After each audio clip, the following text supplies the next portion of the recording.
Uh-oh. I'm starting the live stream. Oh, Give me one okay. second. Okay. Let's get that going first. Yeah, hold on one second, Judge. All right. It's taking a minute to load.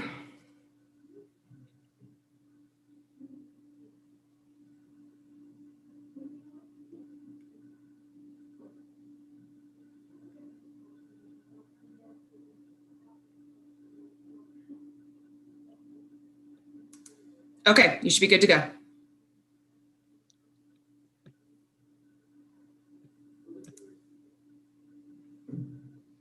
Okay, again, can people hear me? Okay. I can hear you. Again, my name is Bruce Langer. You see something in front of my face that is my judicial log on for our computer system, but I'm Judge Langer. So I believe that we have teams India and Bolivia. Is that correct? Can someone check in for Team India? That's correct, yes. Okay, thank you. All right, so there are a few things that I have to go over before we actually begin the competition. I'm sure that having reached this stage of the competition, you've all seen this before, but I just want to let you know a few things. There shouldn't be any video recording going on or anyone recording this unless both teams have agreed to it. Any non-participants should not be in the courtroom. We have a YouTube link set up so that people can watch the competition, coaches, parents, etc. There won't be any recesses during the competition with the exception of emergencies. And if there are technical difficulties, which we've already seen a little bit this afternoon, we'll stop timing for that. We've already gone through the possible biases. I have to remind the teams and the coaches that if any disputes arise out of the competition, they have to be reported in accordance with competition rules. Teams are going to be scored, among other things, on compliance with time requirements. So you need to be sure to keep track of your time and that you're complying with time requirements. I'm going to ask that each team introduce their members. So if one representative of each team would introduce your lawyers and your witnesses. Let's start with Team India. Yes, Your Honor. Your Honor, members of the jury, opposing counsel, good afternoon. My name is Anna Debler, and today I will be conducting the direct examination of Jordan Markowitz, the cross-examination of Taylor Perkins, and providing the opening statement. Good afternoon, Your Honor, members of the jury and opposing counsel. My name is Kaylee Langan, and today I will be providing the direct examination of Alex Cifuentes and the cross-examination of Avery Becker. Good afternoon, Your Honor and members of the jury. My name is Anjali Mishra, and I will be providing the direct examination of Kyle Cusack, the cross-examination of Blake Van Owen, and I will also be providing the closing arguments for the prosecution. Your Honor, at this time, the prosecution requests that our witnesses be allowed to introduce themselves. Go ahead. Good afternoon, Your Honor, members of the jury. My name is Hannah Moskowitz, and I am Jordan Markowitz. Good afternoon, Your Honor, members of the jury and opposing counsel. My name is Maggie Holland, and I am Alex Cifuentes. Good afternoon, Your Honor, and members of the jury. My name is Raina Hilden, and I am Kyle Cusack. All right, thank you all. Now for Team Bolivia. Good afternoon, Your Honor, members of the jury and opposing counsel. My name is Paige Miller. I will be doing the direct examination of Avery Becker, the cross-examination of Detective Jordan Markowitz, and conducting the closing argument for the defense. Good afternoon, Your Honor, members of the jury and opposing counsel. My name is Cindy Fergus, and I will be conducting the direct examination of Taylor Perkins as well as cross-examination of Alex Cifuentes. Okay, Ms. Fergus, you're not coming through very clearly. I don't know if there's anything you can do to work on your microphone, but I just wanted to let you know that. All right, next. Good evening, Your Honor. My name is Victoria Johnston, and today I will be conducting the cross-examination of Kyle Cusack, the direct examination of Professor Blake Van Owen, as well as performing the opening statement on behalf of the defense. Your Honor, permission for my witnesses to introduce themselves? Go ahead. Good afternoon, Your Honor. My name is Sam Schwecke, and I'll be portraying Avery Becker. Good afternoon, Your Honor. My name is Anna Bensley, and I will be portraying Taylor Perkins. Good afternoon, Your Honor. My name is Annalise Schwecke, and I will be portraying Blake Van Owen. All right, thank you all. And both teams have scorekeepers that are on the line. Is that correct?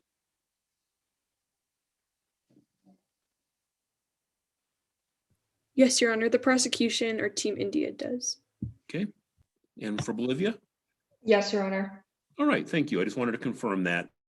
All right, and then finally, I have to tell you that in an effort to maintain a level of professionalism and to uphold the code of ethical conduct during and after these mock trial proceedings, all members of the gallery, I guess no gallery in this case, scoring panels and teams will be sworn in before we proceed.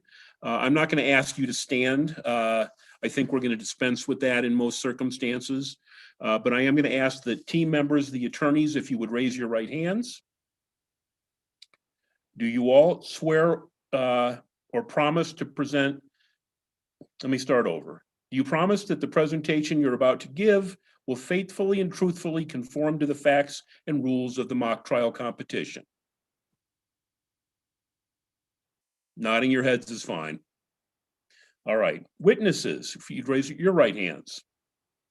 Do you promise that the testimony you're about to give will faithfully and truthfully conform to your witness statements, that you will not add material facts or opinions which are not contained in the case problem, and that you will follow the rules and procedures of the mock trial competition? All right, thank you all. And finally, scoring panelists, if you'd raise your right hands. Do you promise to adjudicate the mock trial competition as fairly and objectively as possible in accordance with the facts, procedures, and rules of the mock trial competition? All right, thank you all. Just one other item that I wanted to inform you all of before we begin. I do not allow cross-examination of witnesses in my trials, so I won't be doing that during the competition today. I always feel like I need to say that in advance so people have fair notice about that. So it'll be direct, cross, redirect. All right, are there any pretrial matters before we begin? Yes, Your Honor. The prosecution has a few pretrial matters to address. Go ahead. The prosecution would ask that any time left from the prosecution's closing argument would be reserved for a rebuttal. Absolutely, I'll do that. Your Honor, we would also ask that we would have permission for trial technicians to display exhibits on the screen for the purpose of entering them into evidence, or if they've already been entered into evidence for expedience sake.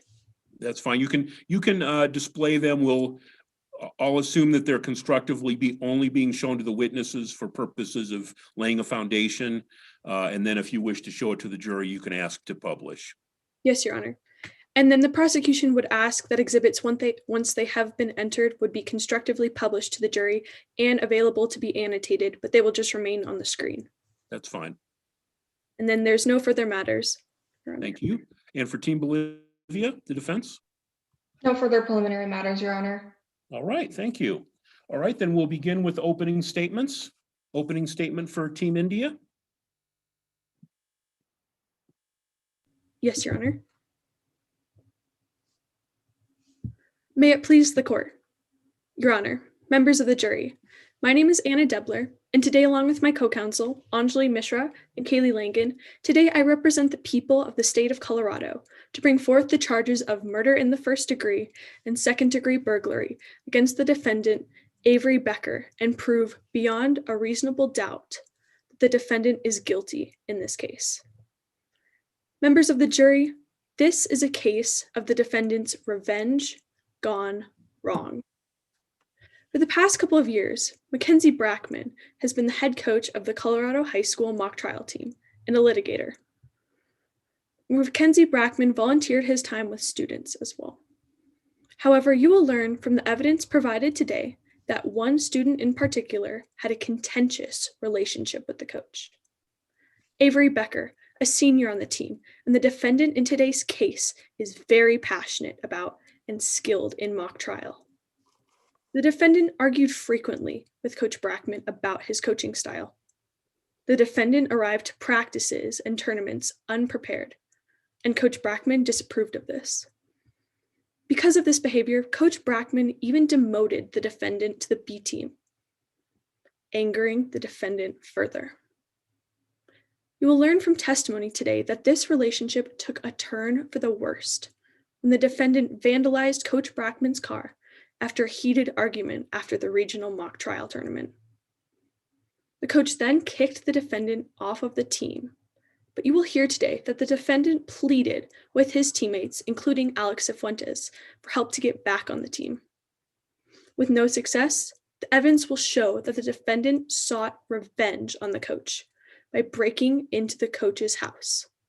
However, the evidence will show that this revenge went wrong. On Friday, March 6th, 2020, Coach Brackman was found dead just inside the doorway of his own home.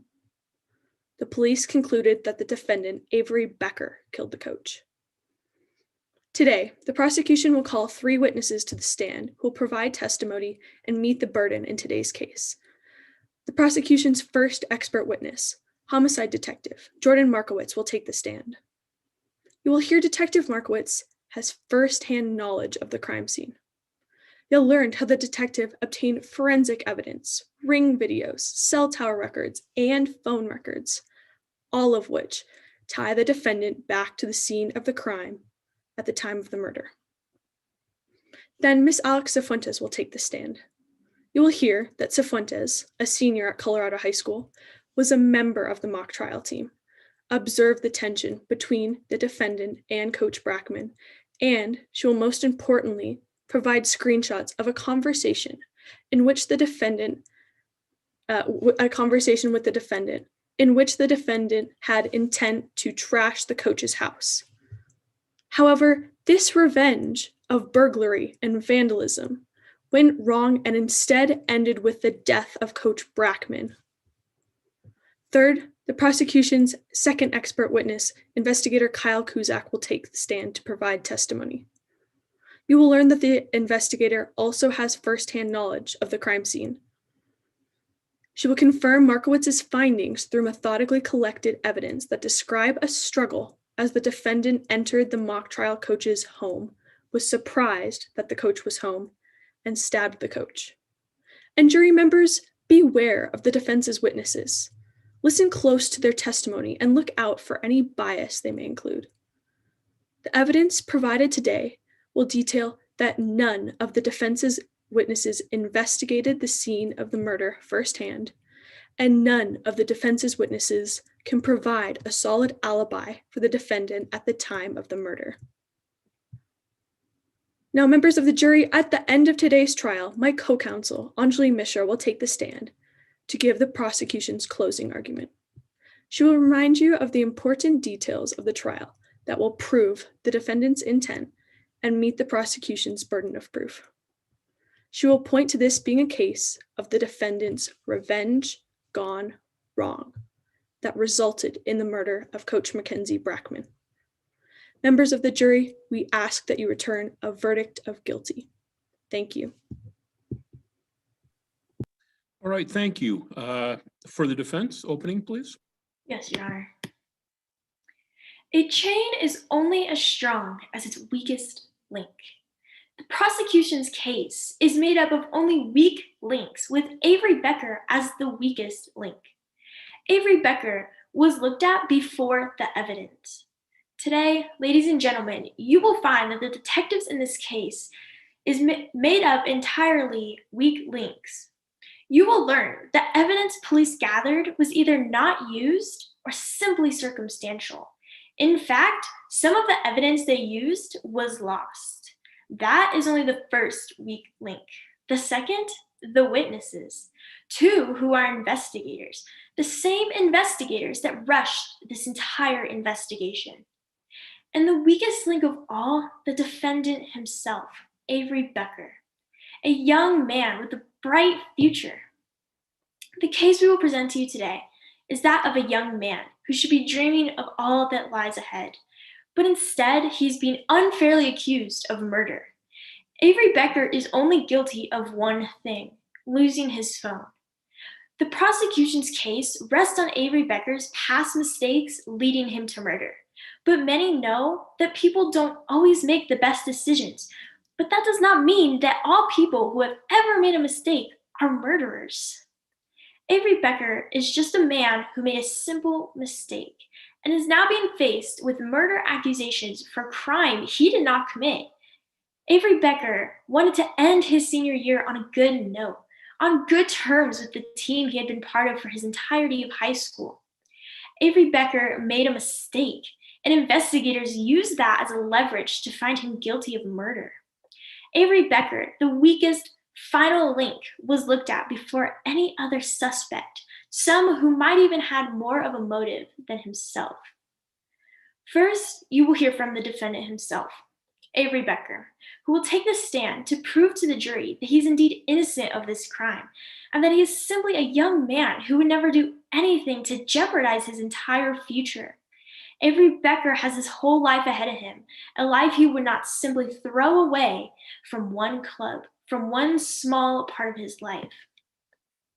You will hear from witness Taylor Perkins, Avery Becker's close friends. Teenagers tell their best friends everything.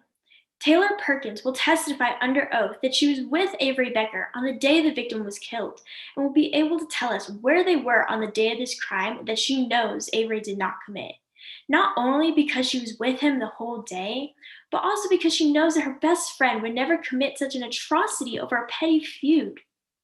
Today, you will be hearing from, And finally, expert witness Professor Blake Van Owen, who is a professor, private investigator, and an expert witness in police practices. He will be able to give you an expert explanation for disproving evidence claiming to point to Becker, but simply is just speculation, as well as providing a secondary suspect with a strong motive, perhaps even stronger than the defendant himself, that the prosecution refused to look into out of pure negligence. Avery Becker wanted that spot back on the mock trial team, so why would he do something to risk that last chance on the team? Avery Becker simply didn't get along with everyone, and now that could cost him a lot more than it should. The detectives in this case took the first opportunity they saw to find Avery Becker as a suspect and ran with it, without the thought of accepting the rest of the evidence that blatantly shows Avery did not commit this crime. They looked at Avery Becker before looking at the evidence. Avery Becker's only crime was that of just losing his phone. Today, we ask you, the jury, to simply listen to what Mr. Becker has to say and find this man not guilty of committing these crimes. We ask you to look beyond his mistakes, as you would ask anyone to do for yourself, and find him not guilty of this heinous crime. All right, thank you. Is the prosecution ready with its first witness? Yes, Your Honor. The prosecution calls Detective Jordan Markowitz to the stand.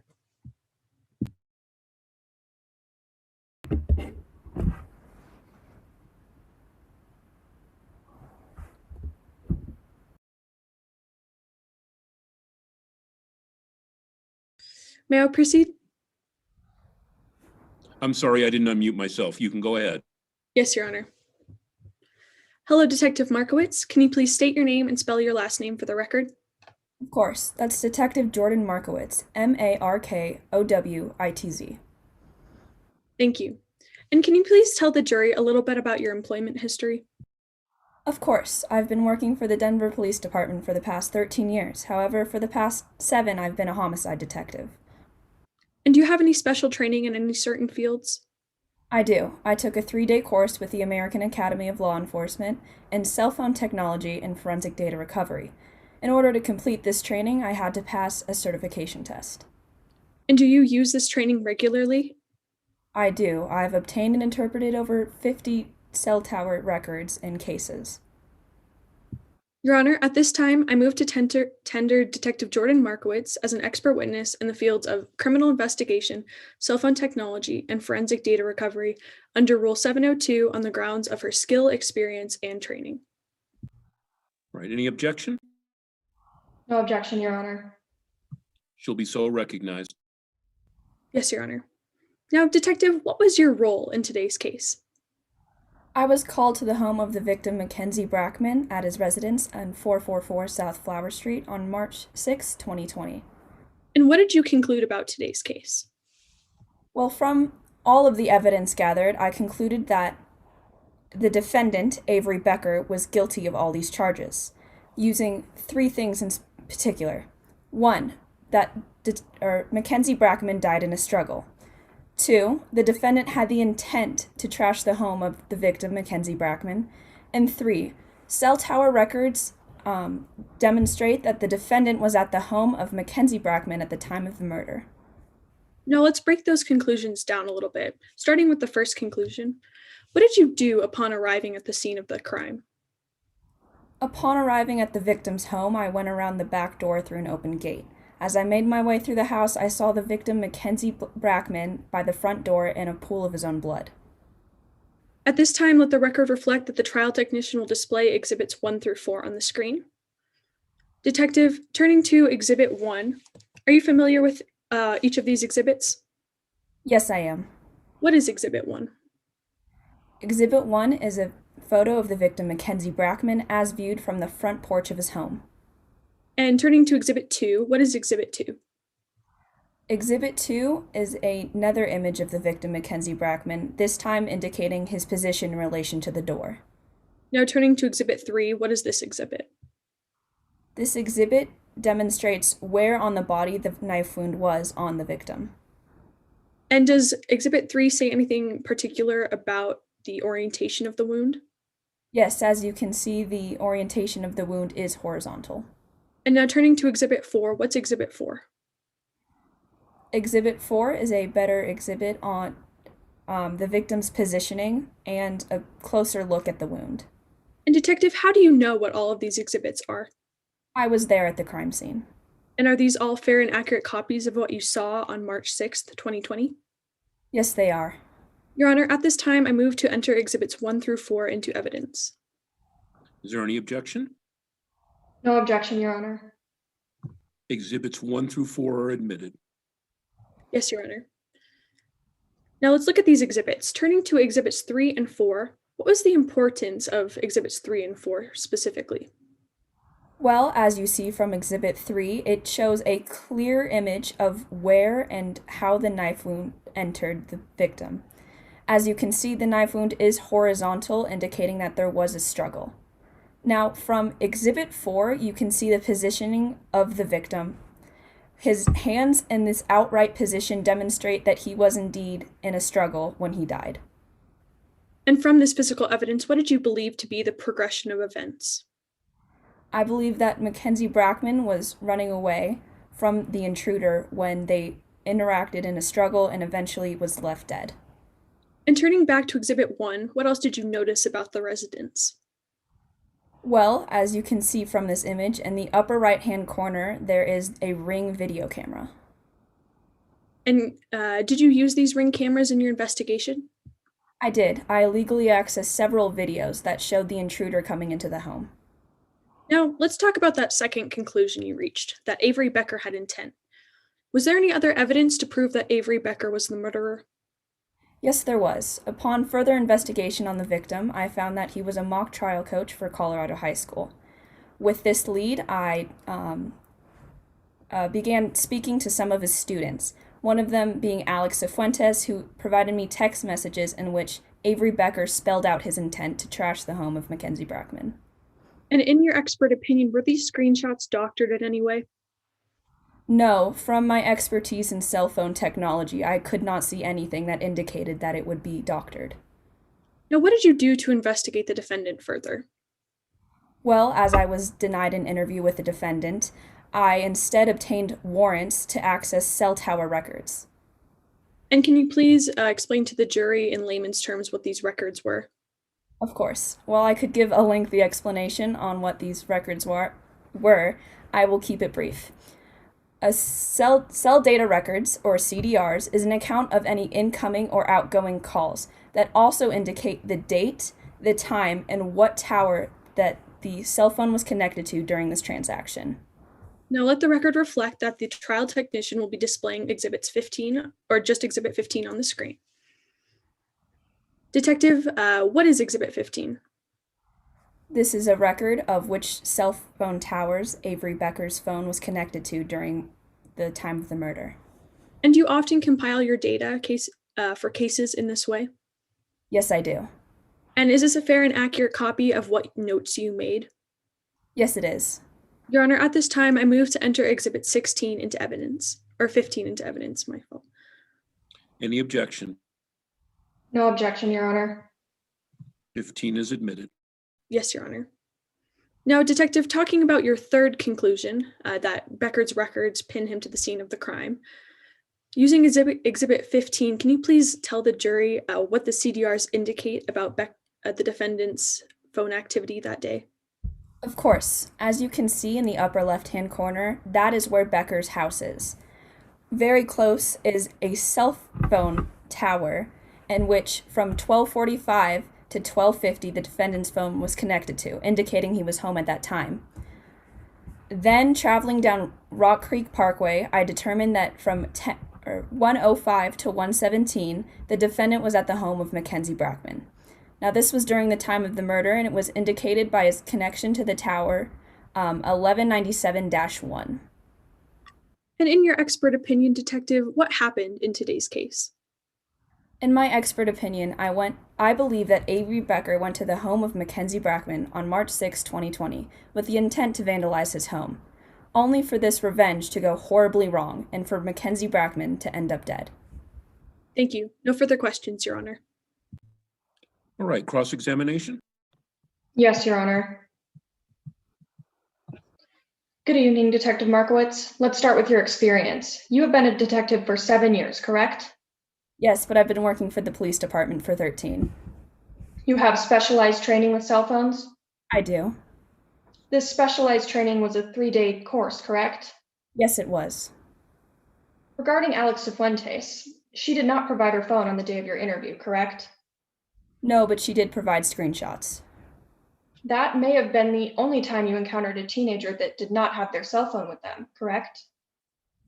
Yes, however, I forget my phone all the time, so it wasn't so unusual in hindsight. You didn't ask Cifuentes to reschedule or have her bring her phone in on a separate date? No, I didn't. You asked her to email you screenshots instead? Yes, I did. Cifuentes emailed the screenshots the day after the interview, correct? Yes, she did. So a whole day had passed before you got the evidence you requested? Yes. You have training with software that allows you to download the contents of a cell phone, correct? That is correct. Yet you didn't bother to use that to download the messages off of Ms. Cifuentes' phone? Well, as I wasn't provided the phone, I did the best I could with what I had. Let's move on to your investigation process. You claim good police work requires you to follow up on all possible leads? That is correct. You didn't follow up with the person who reported a person passed out on Brackman's porch in the 911 call? No, I didn't. Brackman's body was located inside of the front door residence, correct? Yes, it was. Not on the porch. Well, he was almost at the porch. Very closely, as seen through exhibits 1 through 4, you can see that his head was almost reaching the door frame, almost on the porch. Your Honor, permission for the witness to view Exhibit 1. Go ahead. For the record, my co-counsel will now share their screen with what has been previously marked as Exhibit 1. Give me 1 second.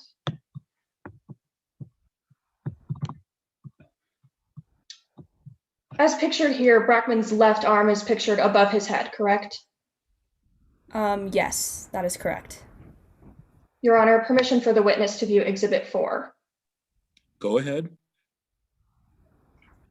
Brackman's left arm has moved from above his head to the side of his head, correct? That is what it appears, yes. So someone moved the victim's body in between these two photos? Well, I cannot attest to that as I am not in charge of taking crime scene photos. I was merely there to be a homicide detective, as is my job. Let's move on to who the victim was. You recognized Brackman when you found him, correct? I did recognize him after finding his ID, yes. You knew he was a defense attorney? I did know that. Objection, Your Honor, relevance. Response? Your Honor, my next few lines of questioning will show the relevance of this.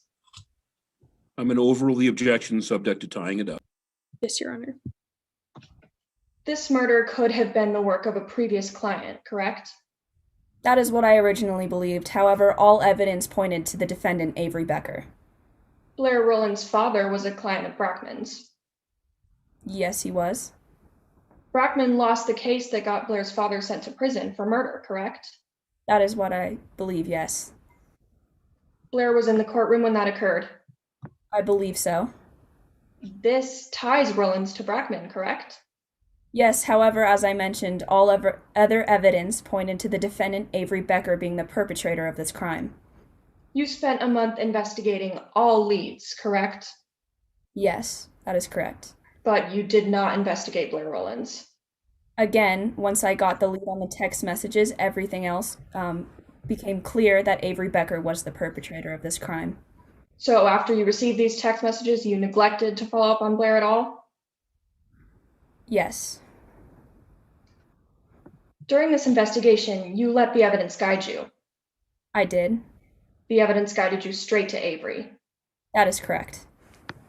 Blair's home was included in the call detail records you provided to the court today, correct? Yes, I believe they were.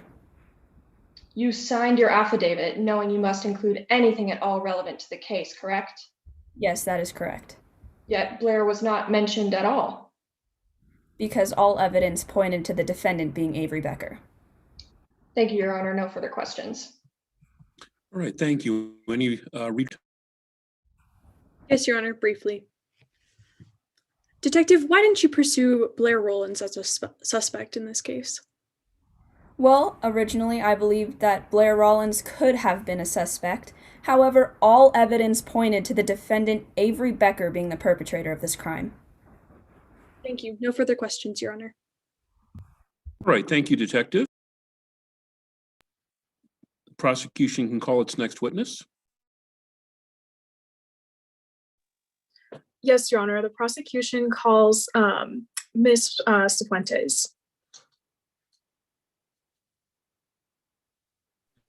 All right, good afternoon, Ms. Fuentes. You are constructively sworn, and Ms. Langen, you can go ahead with your question. Yes, Your Honor. Good afternoon, Ms. Cifuentes. Can you please state your name and spell your last name for the record? My name is Alex Cifuentes, spelled Sifuentes. Now, jumping right in, Ms. Cifuentes, what school do you currently attend? I'm a senior at Colorado High School. Everyone calls it CHS. And how do you know the victim in this case, Mackenzie Brockman? He coached the mock trial team that I was a part of last year.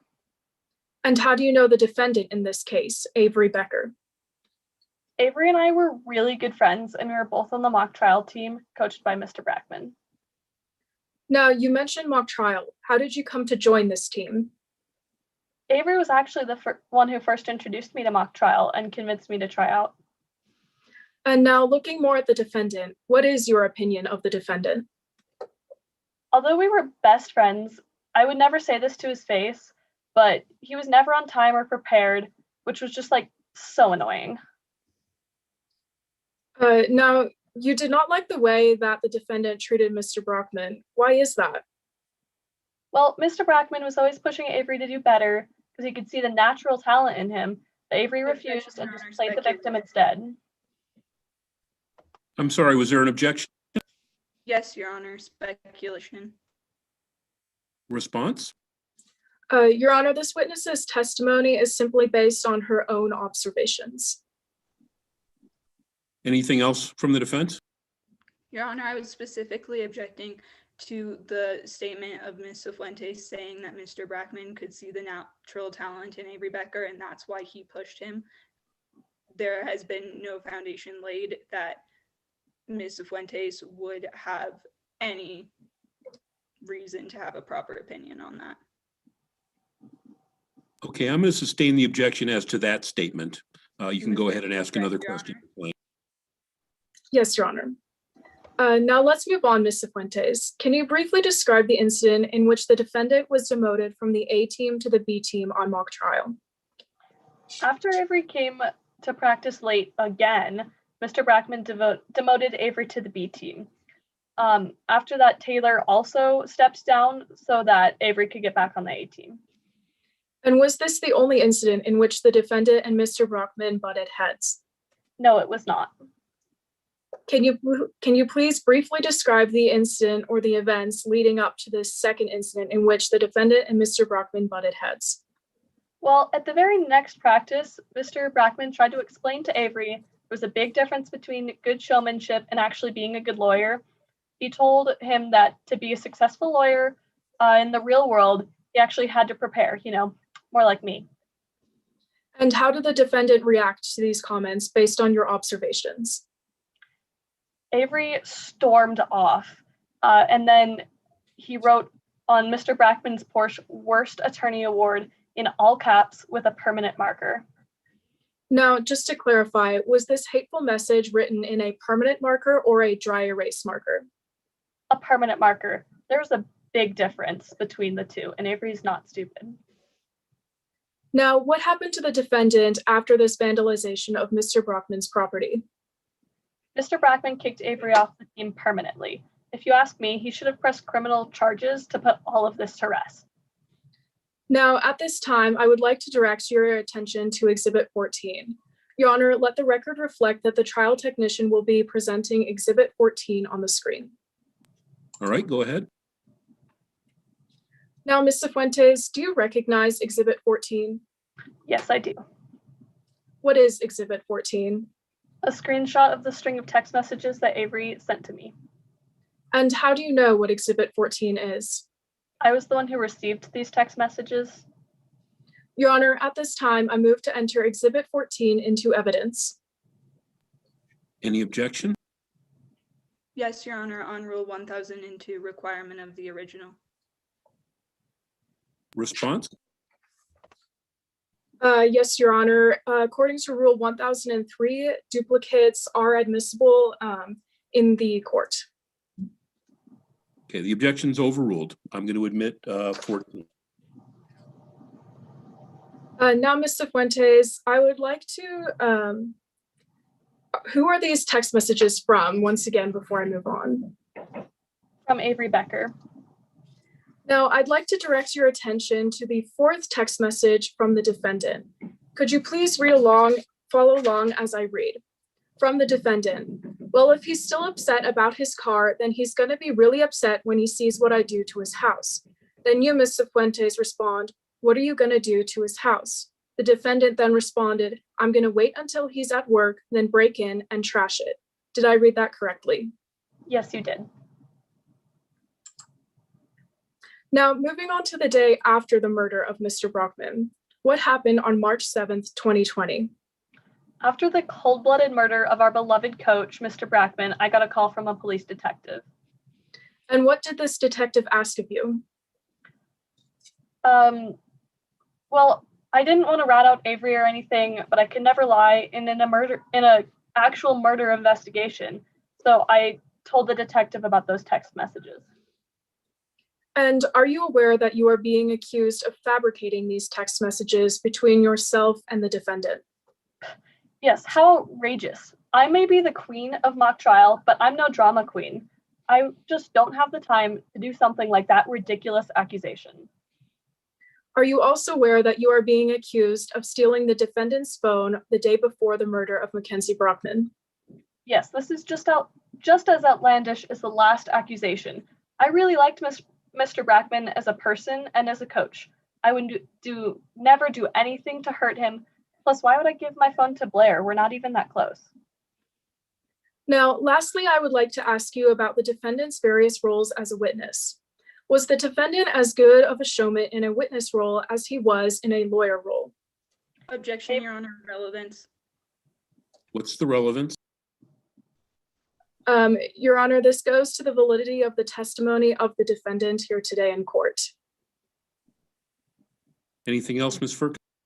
I would like to modify my objection to 403 improper character evidence. Will you respond to that objection? Yes, Your Honor, this answer will simply be based off of the witness's observations and therefore is not an improper characterization. Okay, I'm going to sustain the objection. I do think it's improper, essentially anticipatory impeachment, so I'm not going to allow it. Go ahead. Ms. Fuentes, my final question, would you say that Avery Becker, the defendant, was good at mock trial? Yes, Avery was fantastic, and he had this way of making you believe anything that he says. No further questions, Your Honor. All right, cross-examination? Yes, Your Honor. Good afternoon, Ms. Fuentes. Let's begin. You claim to be good friends with Avery Becker, correct? Yes, we were both on mock trial and we pushed each other to do better. Although you and Avery only spend time together at mock trial and related events. Well, I mean, we're still at school together. Avery convinced me to try out, so we definitely talked outside of mock trial before then. You felt you and Avery were equally skilled on the mock trial team. That we did you ask that I felt we were equally skilled? Sorry. Yes, my apologies. Yes, we were. Again, we always just pushed each other to do better. However, you spent much more time on mock trial than Avery did. Oh yes, I prepared a lot more, a lot closer to what a lawyer would actually do. So it bothered you when Avery would just come in and make things up as the examination went along? Oh yeah, that's not the mock trial way, that's for sure. It upset you when Avery got such important roles on the team. Objection, Your Honor, relevance. What's the relevance? Your Honor, this line of questioning goes to Ms. Fuentes' bias against Avery Becker. The objection's overruled. Go ahead. Would you like me to repeat the question, Ms. Fuentes? Yes, please. So it upset you when Avery got such important roles on the team?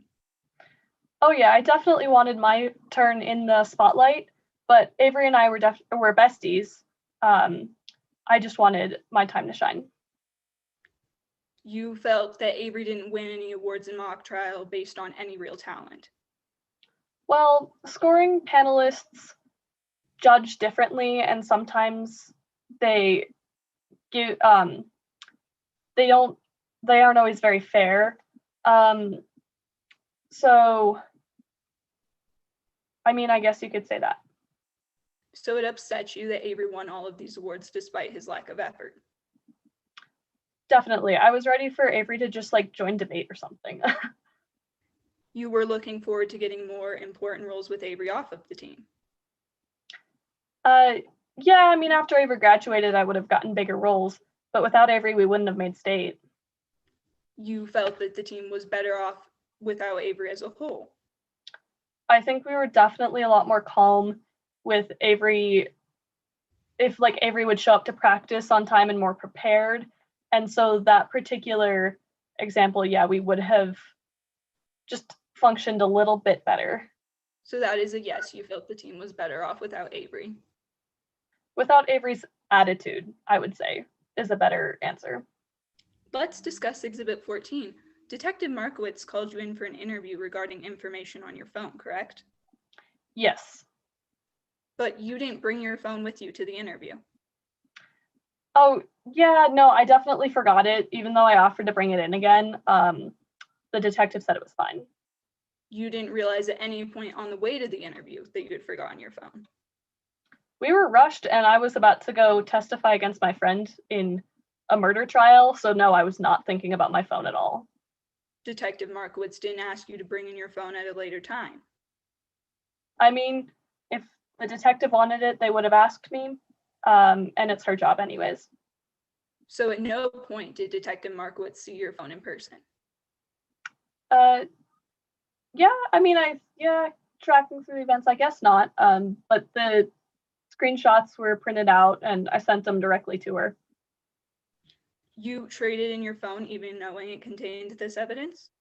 Oh gosh, you're right. Trading it was not the smartest idea, but what can I say? I wanted the new iPhone.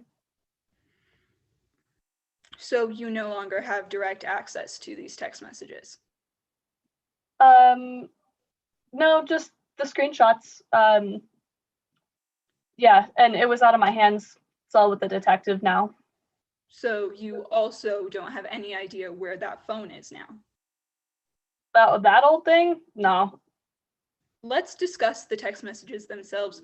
To confirm, you claim to have received messages from Avery Becker with plans to break into Mr. Brackman's home, correct? I did receive them, yes. Despite receiving these messages, you didn't find it necessary to warn Mr. Brackman? Well, I mean, a loaded question that is. I mean, I guess I wasn't too worried about it. Again, it's like mock trial. I didn't think it was that big of a deal. Avery's a lot of talk. No, I guess not. Nor did you go to the authorities? I mean, well, no, I didn't. But I didn't think that anything would come to this. Everything that's been tangled up is just crazy. In fact, even after Mr. Brackman was killed, you didn't contact the authorities. Detective Markowitz contacted you. Yeah, I mean, I was busy with college apps, just being 17. Was just freaking out. All of this was happening. That wasn't like my priority. Let's talk about March 5th, 2020. You saw Avery Becker at the Fry Shack that night, correct? Yes, I did. And at some point that night, you were in possession of Avery Becker's phone, correct? Well, yeah, Avery sat with me and we played a game. So that is a yes, you were in possession of Avery Becker's phone. Yeah, it was a fun game. Let's move on. You are aware that Mr. Brackman had previously represented a parent of a student at your school? Yeah. I mean, Mr. Brackman was a talented litigator as well as a mock trial coach. And we talked about trials as examples in real life. So that is a yes, you are aware that Mr. Brackman had previously represented a parent of a student at your school? Yes, that is correct. You attended school with Blair Rollins? Yeah. I don't even think we had many classes together at all, but you saw Blair in the hallways and such? I did, yeah. You don't know where Blair Rollins is now? Objection, Your Honor, outside the scope of the witness. Do you have a response? Your Honor, foundation has been laid that Ms. Cifuentes attended school with Blair Rollins and that she saw him in the hallways. It is within her scope of knowledge if she has seen Blair Rollins since Mr. Brackman was killed. Anything else for the prosecution? Your Honor, I believe the question was whether or not Ms. Cifuentes knows where Blair Rollins was, and I believe that question is outside of the scope of the witness's knowledge and calls for speculation. All right, I'm gonna sustain that objection. You can try to rephrase. You haven't seen Blair Rollins since Mr. Brackman was killed? Going from barely ever seeing him at school to not yet, I guess, yeah, come to think of it, I haven't seen him. I don't think it's that weird. We're not friends. But you haven't seen him, to clarify? I have not seen him. Thank you, Your Honor. No further questions. All right, thank you. Any redirect? Yes, Your Honor. Now, Ms. Perkins, how would you describe your relationship with the defendant in mock trials strictly? Well, we always pushed each other to be better. We were equally skilled. Although our work ethics were different, we were still friends, and we made the team better. And how would you describe your relationship with the defendant outside of mock trial? We were friends. Avery let me play a game on his phone. Being the fact that Avery convinced me to try out in the first place, I don't want to see Avery in jail any more than I wanted to find out our coach was murdered. And now referencing the text messages in Exhibit 14, why did you not warn anyone about what was contained in these text messages before the murder of the coach, Mackenzie Bruckman? Well, it wasn't my place. I really didn't think Avery was capable of this. Obviously, that's different. But it was my friend. I didn't want to rat him out, especially since nothing had actually happened. No further questions, Your Honor. All right, thank you. People can call their next witness. Your Honor, at this time, the prosecution calls Ms. Kyle Cusack to the stand. All right, Ms. Cusack, you are sworn and you may go ahead with questioning. Good afternoon, Ms. Cusack. Can you please state your name and spell your last for the record? Of course, my name is Kyle Cusack, Kuzak. Now, can you please tell the court a little bit about your professional background? Of course, I am a crime scene reconstructionist with 19 years of experience. And what exactly is crime scene reconstruction? Well, at its core, crime scene reconstruction, or CSR just for short, is the process of taking the events that might have occurred in a crime based on the evidence we collect and figuring out what really went down and ended up with whatever the result is. And where do you work currently? For the past 3 years, I have worked with the city of Denver. What have you investigated over your career working for the city of Denver? I've investigated a fairly wide range of crimes, everything from homicides to armed robberies, violent break-ins, fatal accidents, really quite a variety. And what kind of processes do you use in these types of investigations? Well, I generally look at my work in 5 steps, those being recognition and documentation of evidence, or collecting that evidence, evaluating it, hypothesizing and testing, and then completing my final report. Your Honor, at this time, the prosecution moves to enter Ms. Kyle Cusack as an expert in crime scene reconstruction. Any objection? No objection, Your Honor. She will be so recognized. Now, Ms. Cusack, can you please explain for the court why you were involved in today's case? Yes, of course. So the crime being discussed today was investigated by the city of Denver. And as an employee, I did personally visit the crime scene on March 6th. Now, can you please explain just a little bit more in detail for the jury, what exactly is your process for this specific crime scene reconstruction? Well, for all of my cases, I always make an evidence tracking sheet, witness tracking sheet, as well as a flow chart just to organize my thoughts on the final events. And is this process standard to your field of work? Yes. Now, Your Honor, at this time, the trial technician will be displaying Exhibit 17 on the screen. Very good. Ms. Cusack, do you recognize what this evidence is? Yes. What is it? These are the documents I used in my process, the evidence and witness tracking sheets and flow chart. And how do you recognize this exhibit? And is it a part of your regular methodology in investigating these cases? I created these myself, and I make these for every case that I work on. And is this common to your field and used by other experts? Oh, of course. I believe that any expert in my field should be using documentation methods to keep track of the evidence. And is this a true and accurate copy of your work? Yes. Your Honor, at this time, the prosecution moves to enter Exhibit 17 into evidence. Any objection? No objection, Your Honor. 17 is admitted. Now, Ms. Cusack, referencing this piece of evidence, can you explain to the jury at its base what happened during this home break-in? Of course. So if you look at the flowchart on the 3rd page, you can see the main events, which are color-coded, of course. We know that the perpetrator traveled to the victim's residence. The victim noticed the perpetrator entering. The two entered a conflict that resulted in the victim being stabbed and ultimately bleeding out in his own home. Now, let's break that down step by step a little bit more. What happened as the home was initially entered?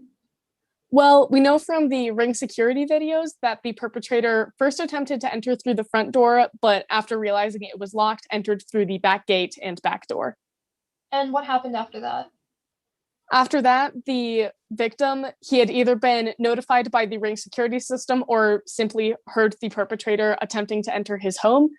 And at this time, he likely armed himself with a knife. And what happened after that? The perpetrator fully entered the residence and the two entered a conflict, kind of fighting over the knife, at which point, in a sort of bear hug, the perpetrator stabbed the victim in the back.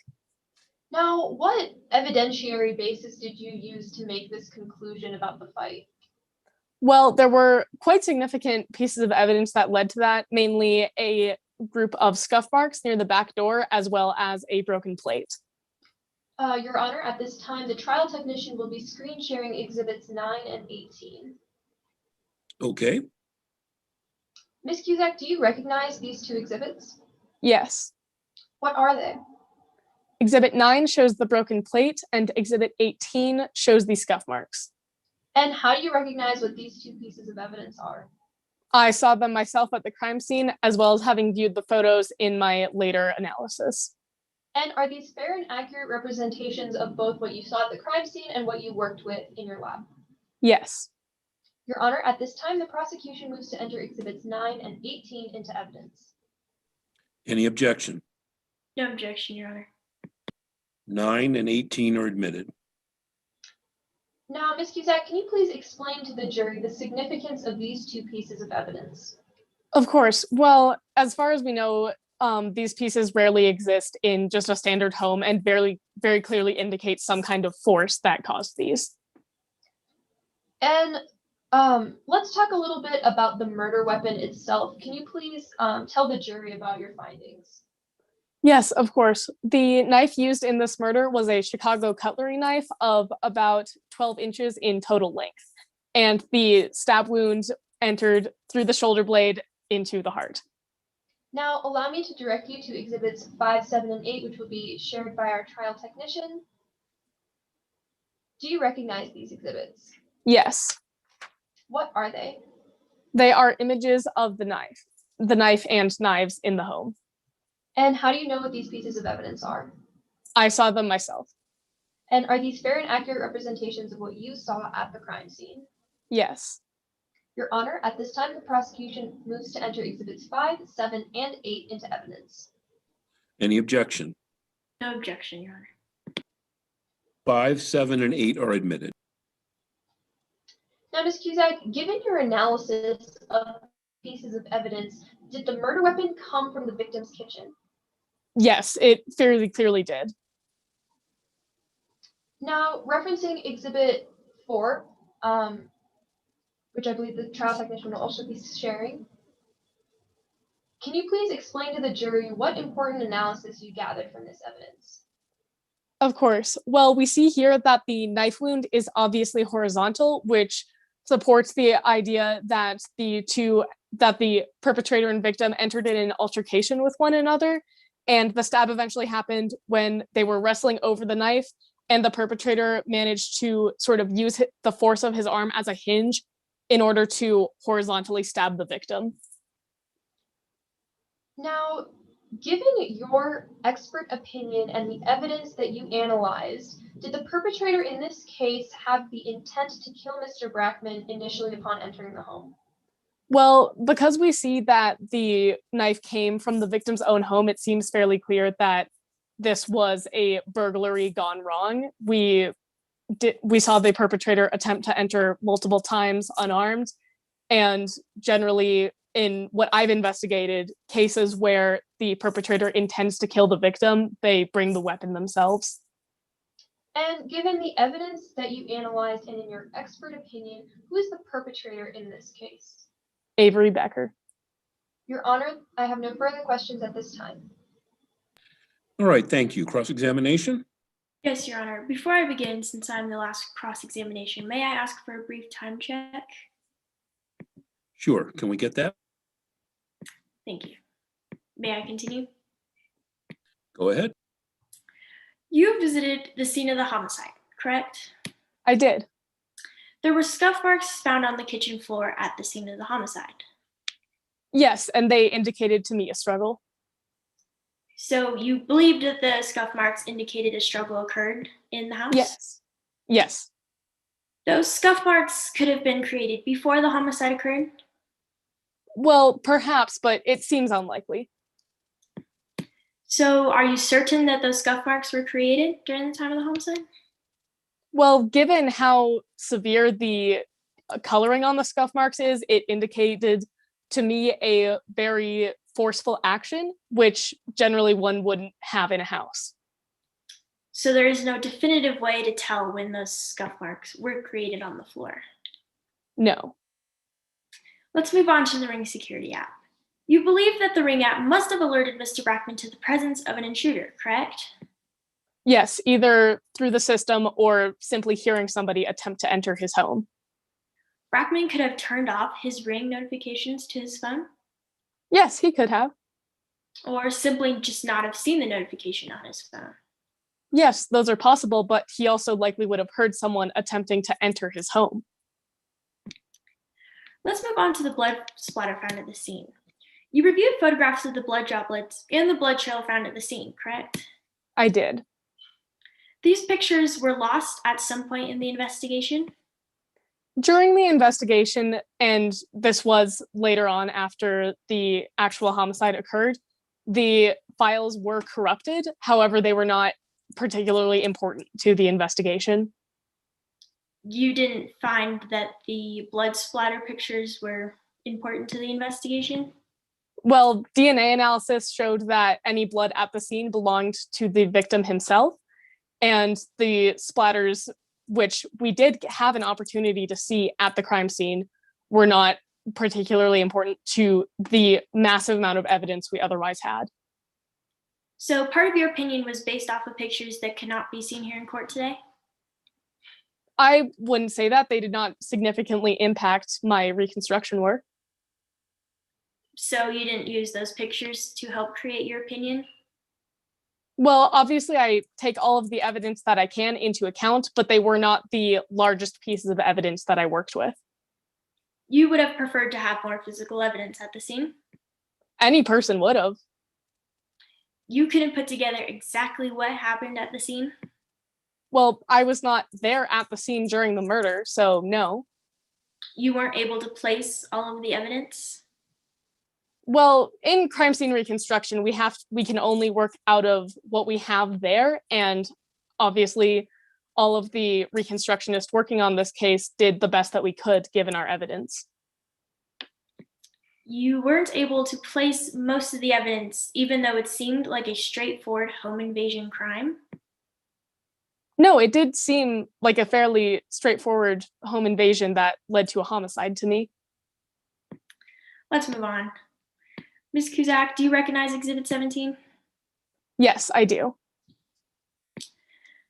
Taylor Perkins, who claims she was with Avery Becker on the day of the murder, was mentioned in your witness tracking spreadsheet, correct? Yes. Taylor Perkins was interviewed as part of that investigation? Yes, she was. On the witness tracking spreadsheet, that interview report was dated for June of 2020? I believe that is correct. Yes. 3 months after the homicide occurred? Yes, that is when I recorded that the interview occurred. Let's move on. The intruder was wearing gloves, correct? Yes. So there was no DNA found at the scene besides that of Mr. Brackman's? That is correct, yes. There was no DNA found at the scene that pointed directly to Avery Becker? No, but we have quite a bit of other evidence supporting that. Thank you, Your Honor. No further questions. All right, thank you. Redirect. Yes, Your Honor. And may I ask for a brief time check? Yes, Thank if we could get that. Now, Ms. Cusack, did the blood splatter image that was lost have much impact on your findings? Not particularly. The key pieces of evidence used in my investigation were the broken plate and scuff marks, as well as the knife, and of course the ring security videos. Now, did you have enough evidence to come to a strong conclusion for this case? Yes, of course. We cannot continue forward with cases unless we are sure of our work, as well as the fact that in any scientific field, work must be peer reviewed, and other professionals found our work to be sufficient. And in your expert opinion, who is the perpetrator in this case? Avery Becker. Thank you, Your Honor. No further questions. All right, thank you. And that was the prosecution's last witness? Yes, Your Honor. Right. Is the defense ready with their first witness? Yes, Your Honor. The defense calls Avery Becker to the stand. All right, Mr. Becker, you are sworn in. Ms. Miller, you can proceed. Good evening. Please state your name and spell your last for the record. My name is Avery Becker, Becker. Why are you here today? I'm being unfairly accused of murdering Mr. Brackman. Let's start by talking about Mr. Brackman. How did you and Mr. Brackman know each other? He was my mock trial coach for all 4 years of high school. How was your relationship with Mr. Brackman? It was like a family relationship where we spent a lot of time together, so we got to know each other really well. We had plenty of good times, but we would also get into plenty of arguments. Often he would say that I didn't put enough time and effort into my crosses and directs, even though they had won awards. And really, it was just that we had a different style. I liked coming up with my crosses and directs on the fly, while he liked having scripted, ready to go crosses and directs. How did this make you feel? It was discouraging. I really respected his opinion, and so it hurt that he didn't think I was doing enough. Did you have any other opinions about Mr. Brackman? I thought he was a good coach. He brought our team to a position where we were able to be competitive. We were able to compete in tournaments. We were able to win awards, and I really appreciate him and respect him for that. Let's move on to the vandalizing incident. How did you feel after realizing you'd used a permanent marker by mistake? I really regretted it. I didn't think the damage would be permanent, and I just wish that he was still alive so I could properly apologize. What did you do at that time to apologize? I tried meeting him at his office, but I was unsuccessful. Did you go to any other lengths to apologize? I also sent him a text, but he never replied. What was mentioned in that text? I apologized sincerely. I said I would get a job to pay for a new coat of paint or work really hard to try and scrub it off. But as I said, I never got a reply. Let's talk about March 5th, the day before Mr. Brackman was murdered. What did you do on March 5th? After school, Taylor and I went to the Fry Shack to play games on our phones. Who did you see at the Fry Shack? I saw a bunch of other mock trial students, including Alex Fuentes. Who is Alex Cifuentes? Alex Fuentes is another student at our school and is also in mock trial. Did the two of you interact at the Fry Shack? Yeah, I let Alex borrow my phone. Were you friends with Alex? No, we were more enemies than friends. Alex and I were always competing for the #1 spot on the team. We were like competing for the awards at the tournaments. So I would not say that we were friends. What happened at the Fry Shack? Somehow I lost my phone. When did you realize it was missing? I realized it the next morning. What did you do after finding out your phone was missing? Taylor and I went to the mall in the Fry Shack to look for it, but we couldn't find it anywhere, even if we tried calling it. What happened when you tried to call your phone? It would go straight to voicemail, meaning it was either dead or stolen. Who would have had the opportunity to steal your phone? Well, Alex Fuentes would have had the perfect opportunity, since I let Alex borrow my phone the day before at the Fry Shack. What happened regarding Alex and your phone?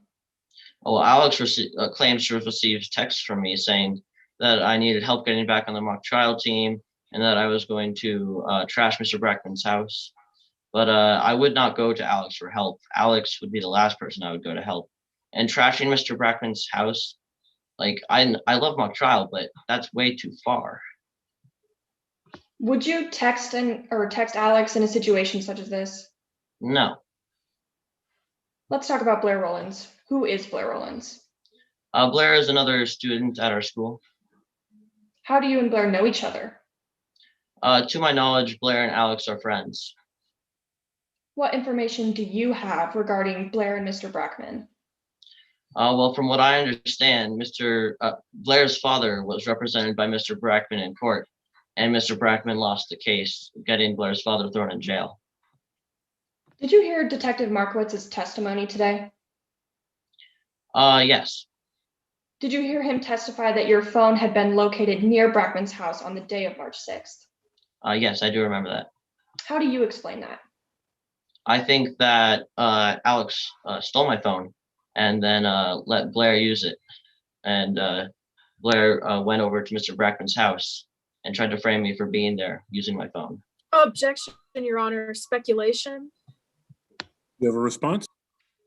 Your Honor, this speculation objection falls under proper lay opinion rule 701. This is rationally based on the witness's perception about what happened to his phone after it was stolen in regards to what has already been testified about Blair and Alex. All right, any other response from the people? Yes, Your Honor. This witness is testifying to an expert testimony that previously occurred. And seeing as this witness is not an expert witness, they should not be allowed to testify to other people's movements. All right, I'm going to overrule the objection. I'm going to let the answer stand. Would you like me to re-ask the question? Sure.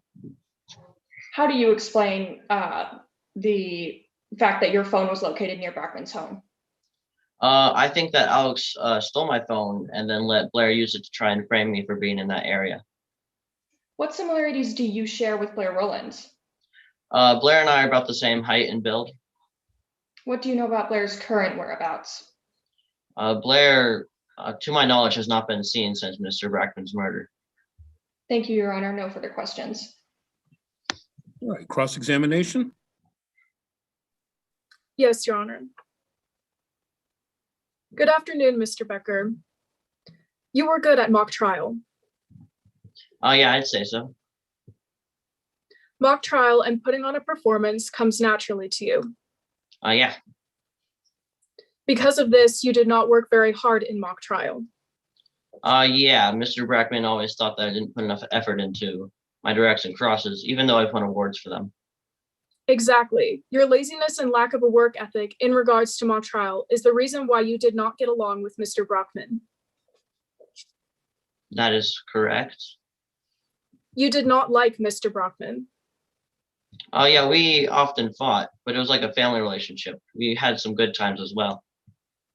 Mr. Brockman never gave you credit for anything that you did. Yeah, sometimes it felt like that. You thought Mr. Brockman had a big ego.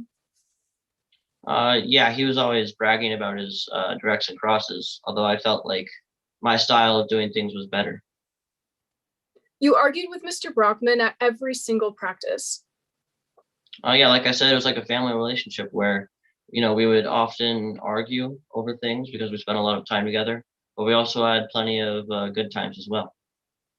Now, just to clarify, you argued with Mr. Brockman at every single practice. Yeah, as I said just a moment ago, it was like a family relationship where we would often argue, but we spent a lot of time together, so that just came naturally. Now, you told Mr. Brockman that he wouldn't know a good cross if it hit him over the head. Yeah, sometimes I felt like he wasn't very good at mock trial. Mr. Brockman demoted you from the B team, from the A team to the B team a month before the regional mock trial tournament. Yeah. The B team was full of losers. Yeah, I felt like being on the B team would, I didn't have enough, as much potential. I didn't think I would be able to get the best attorney award as I did on the A team. And so I was frustrated. Thank you. Now, going back to the question I just asked, the B team, according to you, was full of losers. Yeah, I did say that. You were able to make it back on the A team before the regional mock trial tournament. That is correct. After winning the Best Attorney Award and Best Closer Award at regionals, Mr. Brockman told you that you didn't deserve any of these awards. Yeah, he did. It hurt. I love mock trial and I love his opinion because and he's my coach. And so that was hurtful. You became really angry as a result of these comments. Yeah.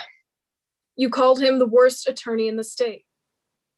Yeah, sometimes it felt like he didn't spend enough time on his real job, and he spent more time on mock trial and just getting the team to a good position. You stormed out of practice. Yeah. Then, with a permanent marker, you wrote across the hood of Mr. Brockman's white Porsche in giant letters, Worst Attorney Award. That is correct. I really regret it. I wish I hadn't done it. I didn't think the damage would be permanent. I thought it was a dry erase marker and not a permanent marker. And I just wish that he was still alive so I could properly apologize. Now, just to clarify, and aside from your beliefs, this is simply what happened. The marker used was a permanent marker, not a dry erase marker. Yeah, I didn't think it was, but unfortunately it was. When Mr. Brockman saw this vandalization of his property, he kicked you off the mock trial team for good. Yeah, he was rightfully angry. You then went home and lied to your mother about the reason why you were kicked off the mock trial team. I just didn't tell her. I was really ashamed of what I had done, and I didn't want my mom to be ashamed of me too. You told your mother you did not know why you were kicked off the mock trial team. Yeah. Now, moving on to Taylor Perkins. You were best buds with Taylor Perkins. Yeah, we've been best friends for quite a while. One of the reasons you decided to join mock trial was to spend more time with Mr. Perkins. Yeah, that's right. Taylor Perkins quit mock trial in order to get you back on the A team after your demotion to the B team. Yeah, she's a really good friend. Objection, Your Honor, relevance. You have a response? Yes, Your Honor, this is a foundational question for the next question I'm about to ask. All right, overruled. Ms. Perkins is your alibi for the day of the murder of Mackenzie Brockman. Yeah. No further questions, Your Honor. All right, any redirect? Briefly, Your Honor. How did you feel after being demoted from the A team? I was frustrated, I love mock trial. It was my last year in mock trial. And I was just sad that it happened. Thank you, Your Honor. No further questions. All right, thank you. The defense can call its next witness. Your Honor, the defense would like to call Taylor Perkins to the stand at this time. Good afternoon, Ms. Perkins. Let's begin by stating your name and spelling your last for the record. My name is Taylor Perkins, Perkins. How do you know the victim, Mr. Brackman? Mr. Brackman was my mock trial coach when I went to high school. And how do you know the defendant, Avery Becker? Avery Becker and I were really close friends, and we spent a lot of time in mock trial together. Based on your observations, how would you describe the interactions between Mr. Brackman and Mr. Becker? They bickered a lot, and so, I don't know, mostly over Avery's preparation for mock trial and just effort when it came to mock trial. How would you characterize their relationship? Well, like I said, they bickered, and so they had some disagreements, but to me it didn't seem like anything out of the ordinary for a coach-student relationship. I honestly found it kind of funny. Why do you believe that Mr. Brackman and Avery didn't get along? I think Mr. Brackman had a hard time with how naturally talented Avery is at mock trial. I mean, he doesn't even need to put in that much effort and work because he's just so good, and I think that kind of rubbed Coach Brackman the wrong way. What were some of the consequences of their ongoing conflict? Well, one of the biggest consequences that really affected me personally was when Coach Brackman removed Avery from the A team of mock trial. What did you do when Avery was removed from the A team? Well, I thought it was really unfair. I mean, Avery had been a part of mock trial for 4 years at that point, and Avery really had a passion for it. He wanted to go into law in the future. I, on the other hand, didn't have as much of a passion for it. And so I stepped down and I removed myself from the A team so that Coach Brackman would have no choice but to put Avery back on. After you removed yourself from the team, how did they perform at the regional tournament? They did really well. Avery got a couple of awards, and it just goes to show that I made the right decision. Ms. Perkins, Avery just testified about the events that led him to be removed from mock trial completely. Did you and Avery speak about those events? We did later that evening. What did you and Avery discuss about him being kicked off of the mock trial team? We discussed ways for Avery to get back on, which included messaging the other members of the team to see if they could reach out to Coach Brackman for Avery. How did you perceive Avery to feel in these discussions? Remorseful. Avery really felt bad about what he had done. Let's talk about March 5th, 2020. That's the night before Mr. Brackman was killed. Did you see Avery that day? I did. Avery came over to my house that evening. What did you and Avery do that night?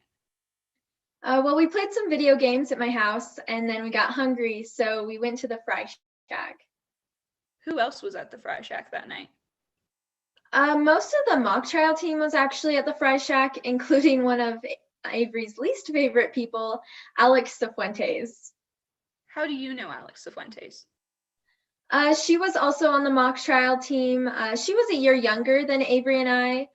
Neither of us were very close with her. What was the interaction like with Alex that particular night?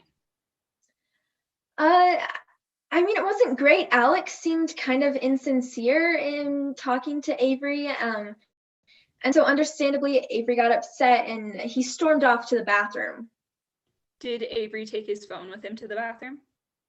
No, I remembered Avery leaving it on the table when he went to the bathroom. Did you and, my apologies. When did you and Avery leave the Fry Shack? Immediately after Avery came back from the bathroom, we left the Fry Shack and went to the mall. Where was Mr. Becker's phone when you left the Fry Shack? Well, I think it was still on the table because I didn't remember Avery picking it back up when we left. What happened the next morning, March 6th, 2020? That day started out like any other day. Avery came to my house and picked me up for school. Is it common for you to get a ride from Avery to school? Yeah, we rode together a lot. Did Avery have his phone with him that morning? No, I had tried messaging Avery that morning just to make sure he was picking me up, and I hadn't heard anything. So when he showed up to my house, I just jokingly mentioned like, hey, I didn't hear from you. And that's when we both realized that he didn't have his phone. What did you do after realizing that Avery's phone was missing? Well, we thought it would be important to go look for it. So we decided we would retrace our steps from the night before. Were you able to find Avery's phone? No, unfortunately, we weren't able to. Ms. Perkins, were you with Avery Becker for the majority of the day on March 6th, 2020? Yes, definitely. Who could have seen you and Avery together that day? Well, like I said, we retraced our steps from the night before. So we went back to the mall, to every store we've been at the mall, as well as the Fry Shack for both the morning and afternoon shift. And so we were in public places all day. And in addition to that, when we went to the Fry Shack that afternoon, we saw the mock trial team there again. So they also would have seen us. When did you find out that Mr. Brackman had been killed? I found out later, the same time as everyone else, after I'd been looking for Avery's phone. Let's talk about Blair Rollins. Who is Blair Rollins? Blair also went to CHS. Who was Blair Rollins friends with? From what I could tell, Blair and Alex Cifuentes were really close friends. Have you seen Blair since Mr. Brackman was killed? I haven't, and I don't believe anyone else has either. Thank you, Your Honor. No further questions. All right, cross-examination? Yes, Your Honor. Good afternoon, Ms. Perkins. Let's look at your relationship with mock trial coach Mackenzie Brackman first. Now, you thought Brackman was a mediocre coach, isn't that true? That's true. And you thought he was a mediocre lawyer, yes? Yeah. And you thought Coach Brackman made bad choices for the team, yes? Yeah, sometimes. And now you mentioned on your direct that the defendant is your best friend, yes? Yes. And you knew that the defendant and Coach Brackman had a feud, isn't that correct? I said they had some disagreements. So is that a yes? They did have a feud? I said they had some disagreements. They bickered sometimes. I would not call it a feud. Now let's look at your time in mock trial. Prior to the regional tournament, the defendant was demoted down to the mock trial B team, yes? Yes, that's correct. And Brackman was the one who demoted the defendant. Yes, he was our coach. And the defendant was reprimanded once more by Brackman, yes? Yes. Are you speaking about the time he was removed from the team? Yes, the defendant wrote worst attorney award on the coach's car, correct? Yes, that is what Avery told me. And now the defendant wrote this with permanent marker. Yes, but it was an accident. Avery thought he was using a dry erase marker, but we later found out it was a permanent marker. And because of this, the defendant was kicked off the team. Yes. And Coach Brackman was the one who kicked the defendant off the team. Yeah, like you said, Coach Brackman, our mock trial coach. Yes. And now after this incident, you looked for ways to help the defendant get back on the team, correct? We discussed ways for him to get back on the team. Yes. And Coach Brackman didn't let the defendant back on the team. No, he did not. Now let's look at your relationship with the defendant. You stepped down from the mock trial A team for the defendant, yes? Yes, like I said, I thought it was really unfair that Avery was removed, and I didn't have the same passion that Avery had for it. So of course I would remove myself so that Avery could be back on the team. And now turning to the day of the murder, on March 6th, you mentioned you were with the defendant the entire day. Yes, we were looking for his phone. And at no point in your affidavit or direct did you mention looking at the defendant's home for his phone, correct? Correct. Objection, Your Honor, relevance. Do you have a response? Your Honor, this goes to the activity of the defendant and Perkins on the day of the murder, where there were the two's location is very important as we're trying to figure out if the defendant was at the scene of the crime. The objection's overruled. Go ahead. Yes, Your Honor. I'll repeat that. You never mentioned on your direct or in your affidavit that you went to the defendant's home to look for his phone, correct? That's true, because I remembered Avery leaving his phone on the table at the Fry Shack. So we went back to the mall and the Fry Shack. And now at the Fry Shack, no one at the Fry Shack can vouch for your whereabouts for the entirety of the day on March 6th, correct? Well, like I previously stated, we were in public places all day, including the Fry Shack and the mall. That's not my question, Ms. Perkins. No one at the Fry Shack can vouch for your whereabouts for the entirety of the day, correct? Not for the entirety of the day, no. Thank you. No one at the mall can vouch for your whereabouts for the entirety of the day, correct? Not for the entirety of the day, no. And no one on your mock trial team can vouch for your whereabouts for the entirety of your day on March 6th, correct? Not for the entirety of the day, no. And now, Ms. Perkins, no other individual was with you and the defendant on March 6th for the entirety of the day, yes? Yes, it was just us looking for his phone. Thank you. No further questions, Your Honor. All right, thank you. Redirect? No redirect, Your Honor. Okay, thank you. The defense can call their next witness. Your Honor, I'd like to call Professor Blake Bannon to the stand. Your Honor, since I am the last direct examination, may I ask for a brief time check? Sure, if we can get that. Thank you. May I continue? Yes, go ahead. Please state your name and spell your last for the record. My name is Professor Blake Van Owen, VAN space OWEN. What do you do for a living? I am an investigator, a professor, and an expert witness in police practices. I also teach a class on police procedures at Community College of the Rockies. What is your educational background? I have my master's degree in criminal justice through Ashford University. When did your experience with the law enforcement begin? It began when I started at the Aurora Police Department. That department gave me a lot of experience that has led me to the job that I hold today. Have you testified as an expert in court before? Yes, on over 100 cases. Which areas have you testified as an expert witness in? Well, my credentials have been found to be sufficient enough, I'd say, to testify as an expert in the areas of crime scene reconstruction, cell tower analysis, and general police investigation tactics. Your Honor, at this time, I move to tender Professor Blake Van Owen as an expert in the field of police practices, crime scene reconstruction, and cell tower analysis on the grounds of her education, experience, and expertise. All right, any objection? No objection, Your Honor. She will be so recognized. Go ahead. Let's start with the evidence found at the scene of the crime. Did you review Kyle Kuzak's report? Yes, I did. I had some issues with the analysis of the scuff marks as well as the murder weapon. What was the issue with Kuzak's scuff mark analysis?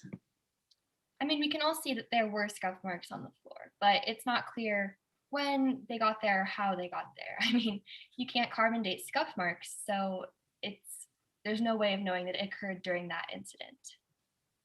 What conclusions did Kuzak come to based on the knife's position? Kuzak concluded that Brackman was stabbed during a scuffle in an overhead manner with the knife facing down. In order for this to be true, however, the intruder would have to be larger than Brackman. And if we look at the ring videos, that doesn't seem to be the case. Your Honor, permission for the witness to view Exhibit 21. Go ahead. Let the record reflect, I am showing the witness what has previously been marked as Exhibit 21. My bad. Do you recognize Exhibit 21? Yes, I do. What is Exhibit 21?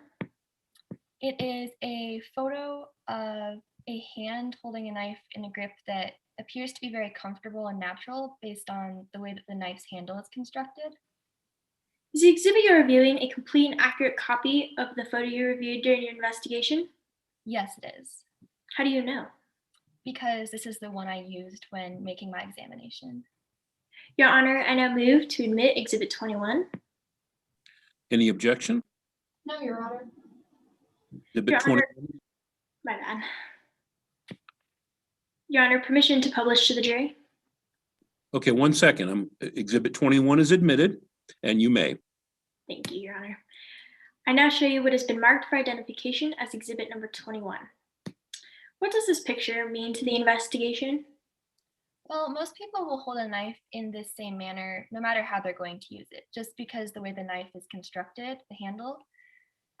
So in order for the intruder to stab Brackman in a downward angle, as well as to nick his aorta, he would have had to be much larger than is shown in the ring videos.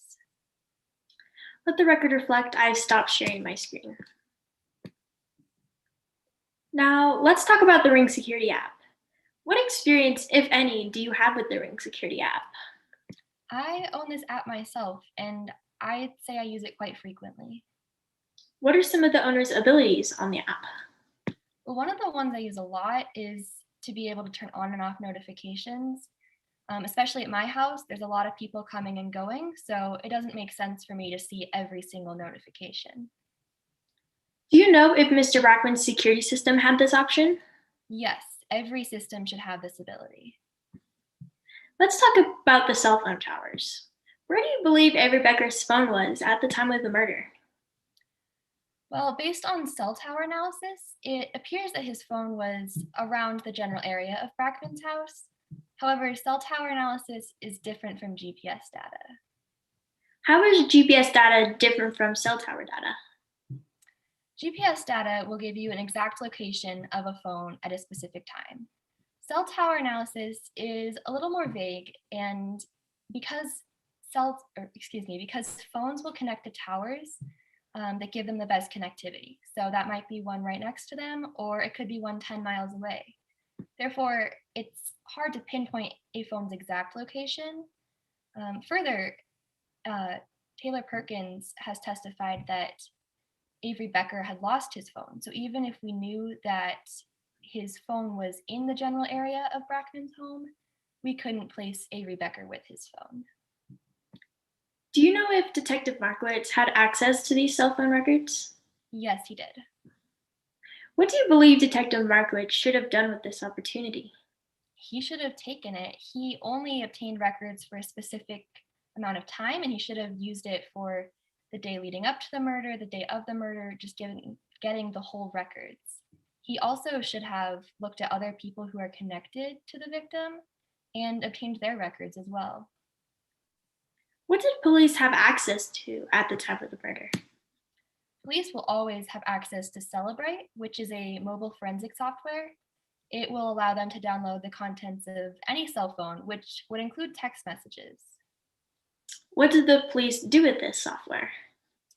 Unfortunately, instead of using it, they just accepted the screenshots that Alex Cifuentes had sent to them a day after the investigation. Why is obtaining the actual contents more important than just the screenshots alone? We all know that we can edit screenshots. It's pretty easy if you have the right technology.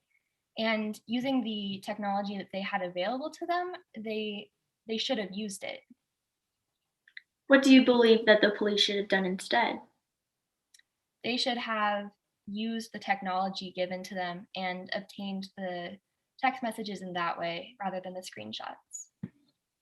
What other suspects did the police question? They didn't question any other suspects. Who had more of a motive in this case than Avery Becker? I'd say Blair Rowlands could be a possible suspect. Who is Blair Rowlands? Blair Rowlands is the son of Jonathan Rowlands. He was represented by Brackman in a murder case, and unfortunately he was convicted. What did you find of Blair Rowlands' motive? Well, I'd say that watching your father be put away for murder is a pretty high motive.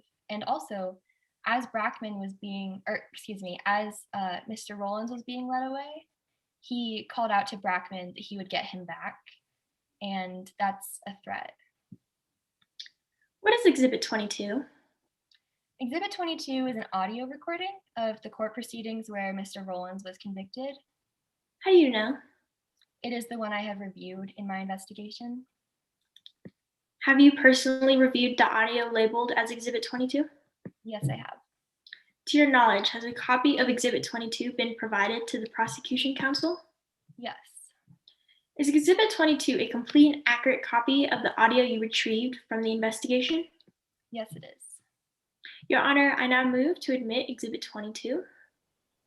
Any objection? No objections, Your Honor. 22 is admitted. Your Honor, permission for my co-counsel to share their screen and publish Exhibit 22 to the jury by playing the audio. You may.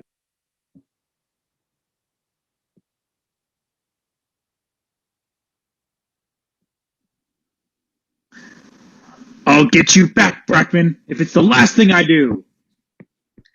Let the record reflect, I've stopped playing Exhibit 22. What do you conclude from this recording, Professor Van Owen? Well, when Jonathan Rowlands said that, he seemed to be pretty serious, and that could be a credible threat. Now, let's talk about the day Mr. Brackman was murdered. What else did you review during your investigation? I looked at the attendance records of Blair Rowlands.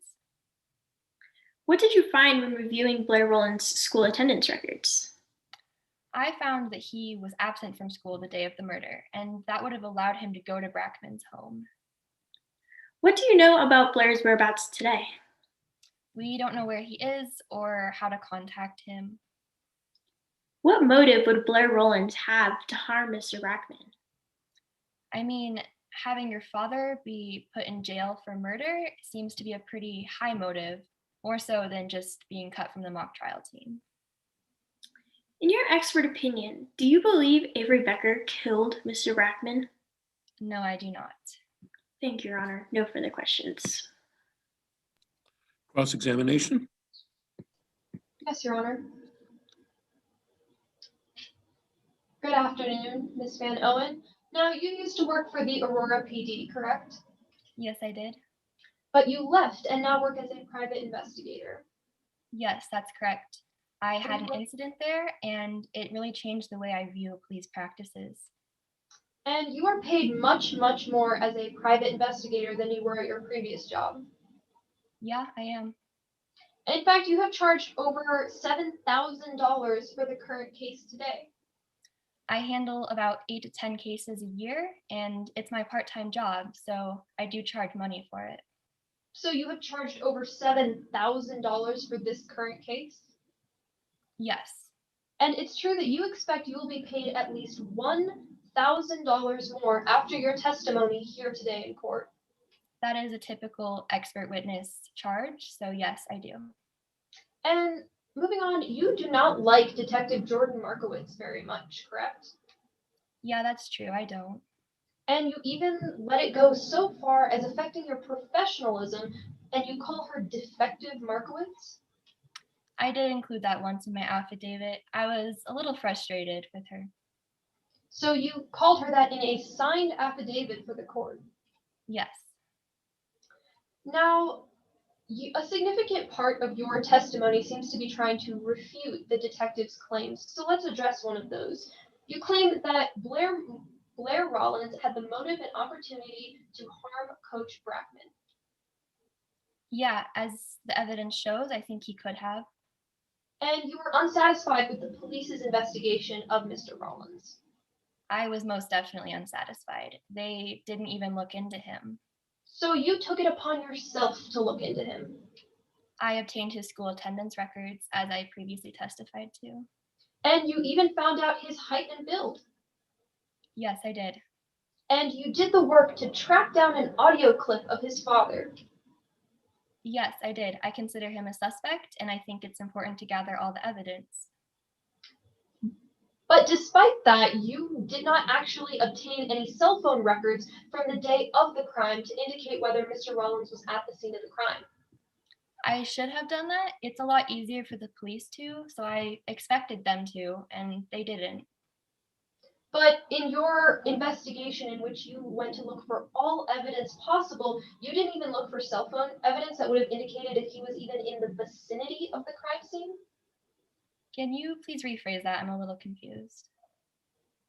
Sorry. So in your investigation in which you gathered all evidence possible about Mr. Rollins, you failed to find cell phone evidence about him? I didn't grab his cell phone evidence, that's correct. Cell phone evidence that would have even told you if he was in the vicinity of the crime scene on the day of the crime? As I stated earlier, GPS data and cell tower analysis are different. So even if I had his cell tower analysis, it wouldn't have been as conclusive as GPS data could have been. But it still would have been some evidence to indicate if he was even there. Yes, that's true. Now, moving on to the evidence used in the case. You claim that Coach Brackman was sitting at his kitchen table when he was stabbed in the back. Yes, based on the autopsy report and what I know about knives, that is the conclusion I have come to. So let's break that down a little bit for the jury. That means that the intruder tried to enter the home through the front door, which triggered the ring security system. Yeah, as I stated earlier, you can turn off notifications. I do it all the time, so it's not unlikely that he wouldn't have noticed. But it is true that it triggered the ring security system, correct? If the ring security video, yeah, it did do that. And after that, they attempted and successfully entered through the back door. Yes. Which again triggered the ring security system. As I stated earlier, that doesn't necessarily trigger notifications. But it did trigger the system. Yes. And after they entered the home, they went from the back door into the kitchen? Yes. In an unfamiliar home they had never been in? Yes. And they finally snuck up on the victim and stabbed him in the back? That is the conclusion I have come to. So during all of this commotion, Mr. Brackman simply stayed seated with his back to his door? If an intruder was there to murder him, I don't believe they would have made a lot of noise while moving through the house. But he still, after all of the commotion of trying to enter from the front door and the back door, still just remained seated? Maybe he was engaged in something. I don't know. So yes, I do believe that. Now, referencing this Exhibit 21, which will be screen shared by the trial technician.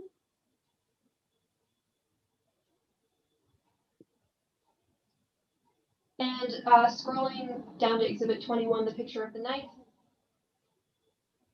which I believe has been entered into evidence, you state that the murder weapon was held in the way of this picture as shown. Yes, that is my conclusion. And just to be clear, the knife is being held point first with the blade vertical. Yes. But still used in a normal stabbing motion, correct? That's correct. And you state this is the most comfortable way to hold a knife, and it is the way that the perpetrator held the knife in this case. I believe, based on the knife's construction, that that would be the most natural way to hold it. And that holding the knife in this manner would result in a wound matching that of the victim's. Yes, that's why I came to my conclusion. Now, directing you to Exhibit 4, which the trial technician will be sharing. The knife wound in the victim's back is clearly horizontal, correct? Yes, that's correct. So this does not match the vertical orientation that you claim was used. It doesn't, but maybe the victim leaned forward or something, and it could have changed the position. So in order for the position to have been changed, the intruder would have had to hold the knife sideways like this, which is a much more uncomfortable and unwieldy position in which to stab somebody. I don't have evidence to back that up, but yes, that's possible. Which makes it much more unlikely since the perpetrator would not have been able to get the correct force needed to stab into the victim. Sure, you could say that. And according to the coroner's report, the knife nicked the aorta, meaning that there was heavy internal bleeding, correct? Yes, that's correct. Which means that the victim died very, very quickly. Yes, that's correct. So what you're saying is that Coach Brackman was sitting at his kitchen table, correct? Yes. He got stabbed. Yes, that's correct.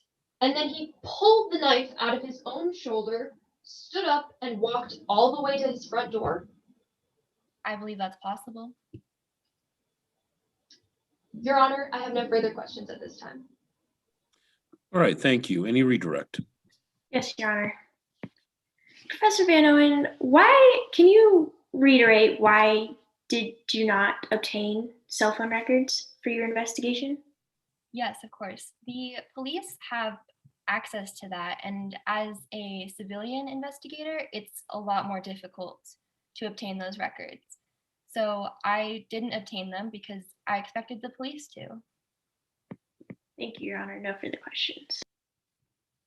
All right, thank you. We should be ready to move to closing arguments now. Is the prosecution ready with its closing argument? Yes, Your Honor. May I proceed? You may. May it please the court, Your Honor, and members of the jury. My name is Anjali Mishra, and today my co-counsel, Anna Debler, Kaylee Langen, and I represent the people of the state of Colorado. Today, we have brought forth the charge of murder in the first degree and burglary in the second degree against the defendant in this case, Avery Becker. This case today can be explained with the simple story of revenge gone wrong. Mr. Brackman was stabbed in the back in his own home by his student, Avery Becker.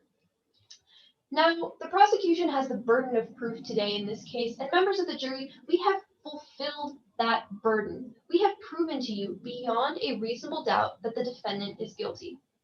Now, in this case today, you first heard from the prosecution's witnesses. You heard from Detective Markowitz, who is experienced in cell phone forensics. She explained to you using Exhibit 15 how cell phone records indicate Mr. Becker was at the scene of the crime at the time of the murder. You then heard from Alex Cifuentes, a student on the CHS mock trial team. She explained to you how Mr. Becker often slacked off and how his repeated failures resulted in his demotion from the team. She told you how truly contentious the relationship was between Coach Brackman and Mr. Becker. Now, you finally heard from Kyle Cusack, a certified crime scene reconstruction investigator who broke down her extremely thorough methods and how she analyzed the evidence in today's case. She told you how the horizontal orientation of the knife wound only makes sense with her theory of a struggle. She explained to you how the evidence indicates that Mr. Becker was the perpetrator of this crime, and how he killed Mr. Brackman in an act of revenge during a burglary gone wrong. Now, you next heard from the defense's witnesses, and at the beginning of this trial, my co-counsel Anna Dubler warned you to be wary when approaching their testimony, members of the jury, for it is riddled with bias. First, you heard from Mr. Becker himself, who told you how tense his relationship was with Mr. Brackman, how he in vengeance insulted Mr. Brackman by calling him the worst attorney in the state, how he in vengeance vandalized his car, damaging thousands of dollars worth of property, how he in vengeance vowed to get back at Mr. Brackman if it was the last thing he did. Next, you heard from Taylor Perkins, the best friend of Avery Becker. She is the defendant's sole alibi here today. Miss Perkins disliked mock trial, and she manipulated Coach Brackman in order to get her best friend back on the team. Due to this relationship, members of the jury, Miss Perkins is completely biased, and I ask that you disregard all of her testimony here today. You finally heard from Blake Van Owen, who left a job in public service working for the Aurora PD in order to become a highly paid private investigator. She baselessly tried to attack the prosecution's case, but her accusations are not substantial enough to provide reasonable doubt. The murder of Mr. Brackman was a simple story of revenge gone wrong. Our duty today is to prove that the defendant is guilty of murder in the first degree and burglary in the second degree. And members of the jury, we have met our burden, and we have proven this to you beyond a reasonable doubt. I ask that you find in favor of the prosecution and find the defendant, Avery Becker, guilty on all charges. Thank you. All right, thank you. Defense closing? Yes, Your Honor. Today, ladies and gentlemen, you have been presented with a heavy case. We have an innocent young man standing before all of us, facing an accusation he absolutely does not deserve. The unfairness of this investigation has been made clear by the surplus of holes and misalignments in this case exposed by the defense today. A chain is only ever as strong as its weakest link, and the prosecution's investigation is filled with weak links. To assume that this high school student is capable of murder because of a few misunderstandings with his coach is a reach that could cost Avery his future and could cost the true justice that Mackenzie Brackman deserves. In this case, the police's focus on Avery Becker was the weakest link. Instead of performing a thorough investigation and then choosing their suspect, they chose their suspect first thing and built their case around that. Today, you heard Detective Markowitz, confident in her 3-day training, use emailed screenshots as evidence in a murder case. Screenshots that were sent an entire day after Cifuentes' interview. The credibility of these text messages would increase by tenfold had Markowitz downloaded the text messages off of Alex's phone using the software available to him, but Markowitz neglected to do so. You heard Kyle Cusack explain to you her investigative process, a process that, despite having looked well into Blair Rollins, didn't push her to act on it. Cusack also testified today that the blood spatter photos were unimportant despite basing part of her report on that evidence. You heard Alex Cifuentes go on about how she and Avery were such good friends, yet no other witness sees them that way. Has anyone considered the possibility that Alex and Blair had used the misunderstandings between Avery and Mr. Brackman to their advantage, to distract from Blair and his involvement in the murder? The police certainly didn't. You, however, should. Today, Alex stated that she was too busy to contact the police with supposedly incriminating evidence. Why had Alex neglected to approach the police? Was her personal life so important that she couldn't take any action towards helping the police investigate the murder of her beloved coach? You heard from Avery Becker, a talented and devoted student who wanted nothing more than to bring success to his mock trial team, and ended up suspect for crimes he didn't commit. Today, did you hear any solid or direct proof that the person who broke into Brackman's home and murdered him was Avery Becker? Can anyone testify that they saw his face in the ring footage? No. So why was Avery the first suspect of the police? Regardless of the prosecution's false characterizations of Avery, you heard Avery Becker today when he told you of his efforts to apologize to his coach. The immense regret Avery felt is not characteristic of someone who would commit such a crime. Instead of taking things a step further, as the prosecution alleges, Avery took a step back, understanding that he took things too far in vandalizing Brackman's vehicle and doing whatever he could to make things right. You heard from Taylor Perkins, the very person who was with Avery on the day of the murder, and has told you exactly what happened surrounding that time. They were searching for Avery's stolen phone, together, going from the Fry Shack to the mall, seeing the mock trial team that afternoon at the Fry Shack after Brackman hadn't shown up to practice. The prosecution stated that no witness can provide an alibi for Avery, but you heard Taylor, and you've certainly heard Avery's alibi. Finally, you heard from our own private investigator, Professor Blake Van Owen, who explained how rushed this investigation was. You heard of the lack of support behind many of Kuzak's claims, such as the fact that the prosecution argues that the murder weapon came from the knife block, even though the knife doesn't match the block, and didn't consider the intruder could have brought the weapon with them. The ring videos also show that the murderer was not tall enough to inflict the knife wound that killed Brackman in the way that the prosecution claims, and there has been no evidence presented that Brackman received any ring notifications. Take Alex Cifuentes as an example of how rushed this investigation was. The student couldn't even provide her phone on the day of her interview, a phone that supposedly held incriminating evidence. The detectives accepted screenshots, emailed screenshots. To them, that sufficed. In a case that meant everything for Avery Becker, a case that was supposed to be bringing justice to the murder of Mr. Brackman, hard and disputable evidence was not a necessity. This here is one of the many weak links in this case. Take Blair Rollins as a second example. There is no doubt that Rollins has involvement in this case, not to mention a motive. And yet, Blair Rollins was not acted on in the slightest. Yet again, another weak link. How can you convict someone without absolute certainty, without each and every lead thoroughly investigated? We have made this weakness clear to you today. It has become beyond clear that those who ran this investigation did so in a lazy and unprofessional manner. The prosecution has the burden of proof. They must prove all elements beyond a reasonable doubt, and they have not met that burden. The prosecution has failed to meet their burden to prove that it was Avery Becker behind that mask. And now, ladies and gentlemen of the jury, it is up to you to see through this investigation and find Avery Becker not guilty. All right, thank you. Is there a rebuttal clause? Yes, Your Honor. And may I ask for a brief time check?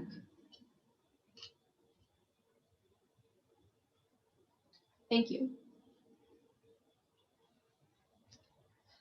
I would like to thank opposing counsel for the perfect description of this case. A chain is only as strong as its weakest link, and Mr. Becker is the weakest link in the defense's case. His greatest weakness is his need for revenge. The defense is claiming that these acts of vengeance were simple mistakes, but look at them more closely, members of the jury. The defendant took it too far when he insulted his coach.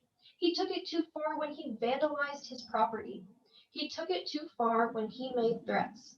And finally, members of the jury, he took it too far when he broke into Coach Brackman's home and killed him. Members of the jury, our burden today as the prosecution is not to prove to you that Mr. Becker had the intent to murder Mr. Brackman. We only had to prove to you that Mr. Becker had the intent to break into the home, and we have proven that beyond a reasonable doubt. This case today is the simple story of revenge gone wrong, and the defendant had murdered Mr. Brackman in such a revenge.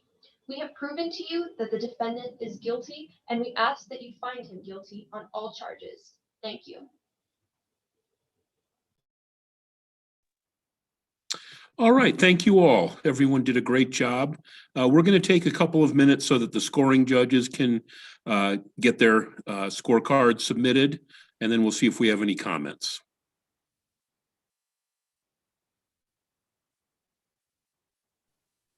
Judge Langer, just to confirm, this is India versus Bolivia, correct? Correct. Thank you.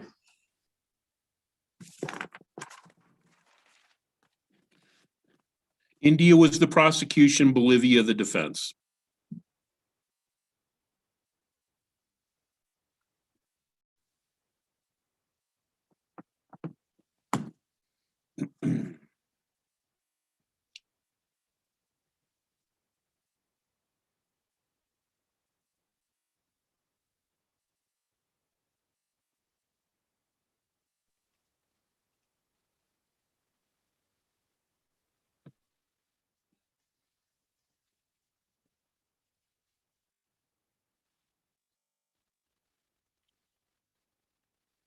Your Honor, are we still keeping our videos closed off or?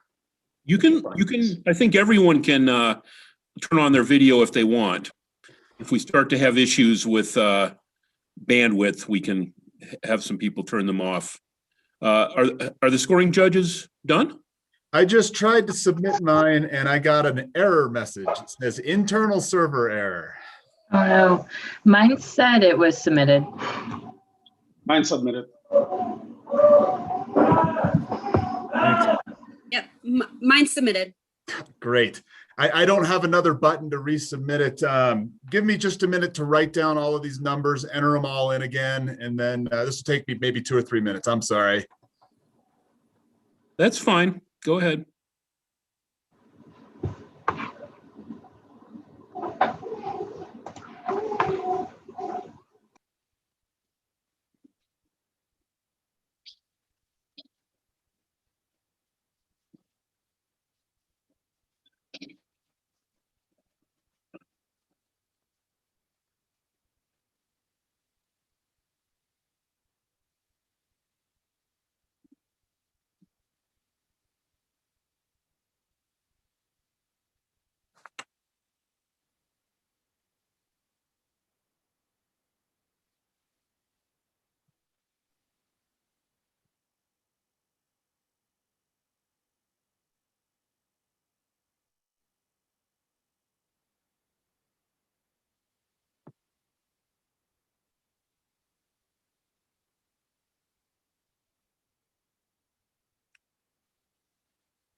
I am all done.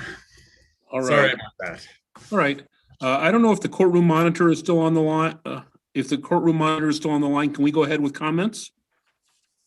Yes, I'm still here. What was that, Judge? Can we go ahead with comments? You have all the results? Yes, go ahead. I'm just going to wait to hear from Ashley about receiving your score sheet. So go ahead and comments. I'll let you know when you're free to go. Okay.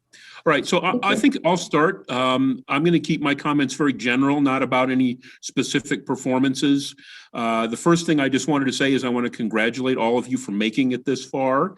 I've been judging these competitions for a long time. So one of the things that I've learned is just how many teams don't make it this far. So you should be really proud of that. I've also judged these competitions at every level, at the undergraduate level, at the law school level, in addition to the high school level.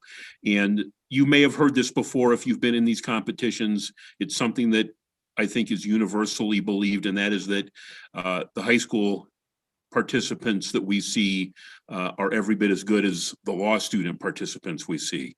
It's just amazing how good you guys are. Obviously, you're all very well prepared. The lawyers and the witnesses all know the facts. It's clear you've given some thought to your questions, and the witnesses have given thought to the way they're going to answer, difficult questions that they know are coming. And that really is going to take you a long way in whatever you end up doing, that kind of dedication to whatever it is you're doing. I also want to applaud you. This year is different than every other year. This just adds another sort of layer of complexity to what you have to be able to deal with. And, you know, being high school students, it might be a lot easier for you than it is for me or for some of the lawyers. We've been doing court hearings remotely for, boy, since last March. And I still have lawyers who have trouble with the technology. So you guys should be really proud of your ability to do that as well. I didn't take detailed notes because I was really just paying attention to objections and things. I think that there were a lot of good objections made. One of the things that we are told to do in these competitions is to err on the side of letting evidence in. And so I tried to do that in most cases. I would say that I thought there could have been more objections than there were. There were some things, you know, there was never an objection to an expert testifying as an expert, and I don't recall an objection to an exhibit. So there were certainly some things that you could have worked with, not that you necessarily would have kept it out, but it's a good area to try to sort of show your skills in terms of the rules of evidence and things. But all in all, you know, I can't really tell you strongly enough what a great job everyone did and how much I admire the work you guys are doing. So do any of the scoring judges have any comments they want to make?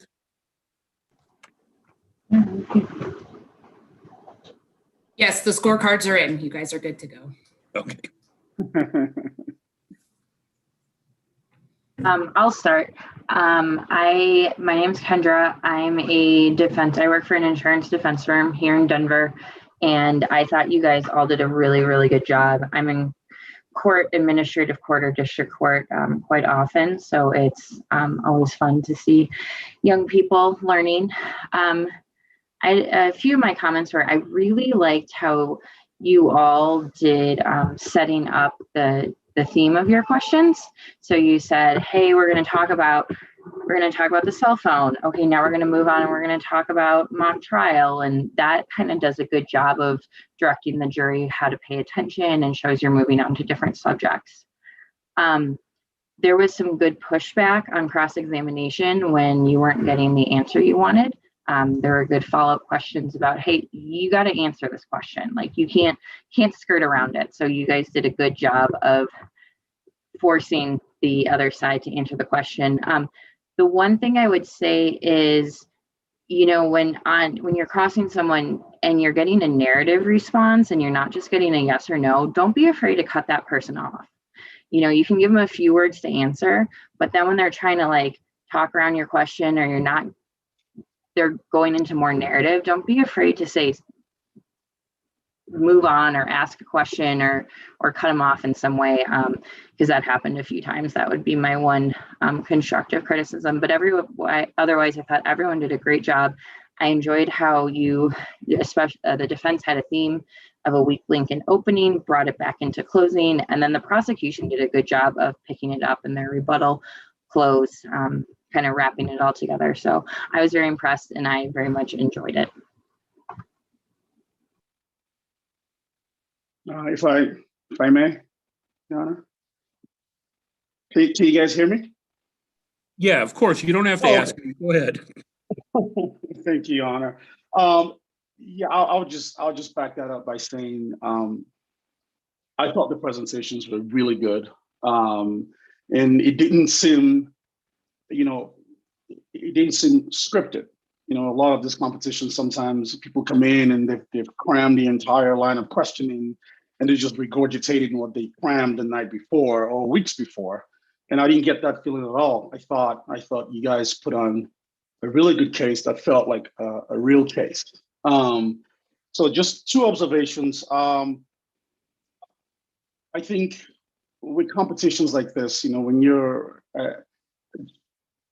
as an attorney and you're at trial, even when your own, as counsel just mentioned, where you have to cut off someone on cross, even your own witnesses, when you ask them questions, and they're just running on, and you can see clearly this is not good for us, right? You can actually cut your own witness off and say, no, but listen again, that's not what I asked you. And then restate the question to lead them back to where you want them to go, because the more they talk, the more they hurt your case, right? If they're giving you answers that you were not prepared for. So that's one thing to just keep in mind as you move on in this competition, or whatever you do next. And then I thought it was really brilliant of the prosecution, and I had to learn this the hard way because someone did it to me, and then I went, oh, okay, which is the friend started with, this is a theory of a case of the weakest link, right? And the prosecution jumps on that at the end and says, well, we're going to turn it around and flip it over on the head and let them know we're going to use your own words against you. I thought that was brilliant. And so just, keep that in mind as you move on. And then the last thing is, I hope this doesn't come across as a harsh critique, but when you're in trial, it's normal to make mistakes. It's normal I speak with an accent, and sometimes people don't understand what I'm saying, and I have to repeat myself. It makes me self-conscious, but you just got to let that go, do what you have to do and do it again, and be careful to not use, colloquial language when you make a mistake. Say, I'm sorry. Use the proper term in court, because you're in court. I mean, you're in court. You may, I don't know, it doesn't matter what court it is, county court, district court, federal court, state court, you're in court, it's a professional setting. So, don't use the normal terms you use with your friends when you make a mistake, right? Use actual proper English in the courtroom, and I think that takes you very far. That's all I have. I don't know if David wants to go, but I'll just jump in. Is that okay? I just figured, like, who's faster, right?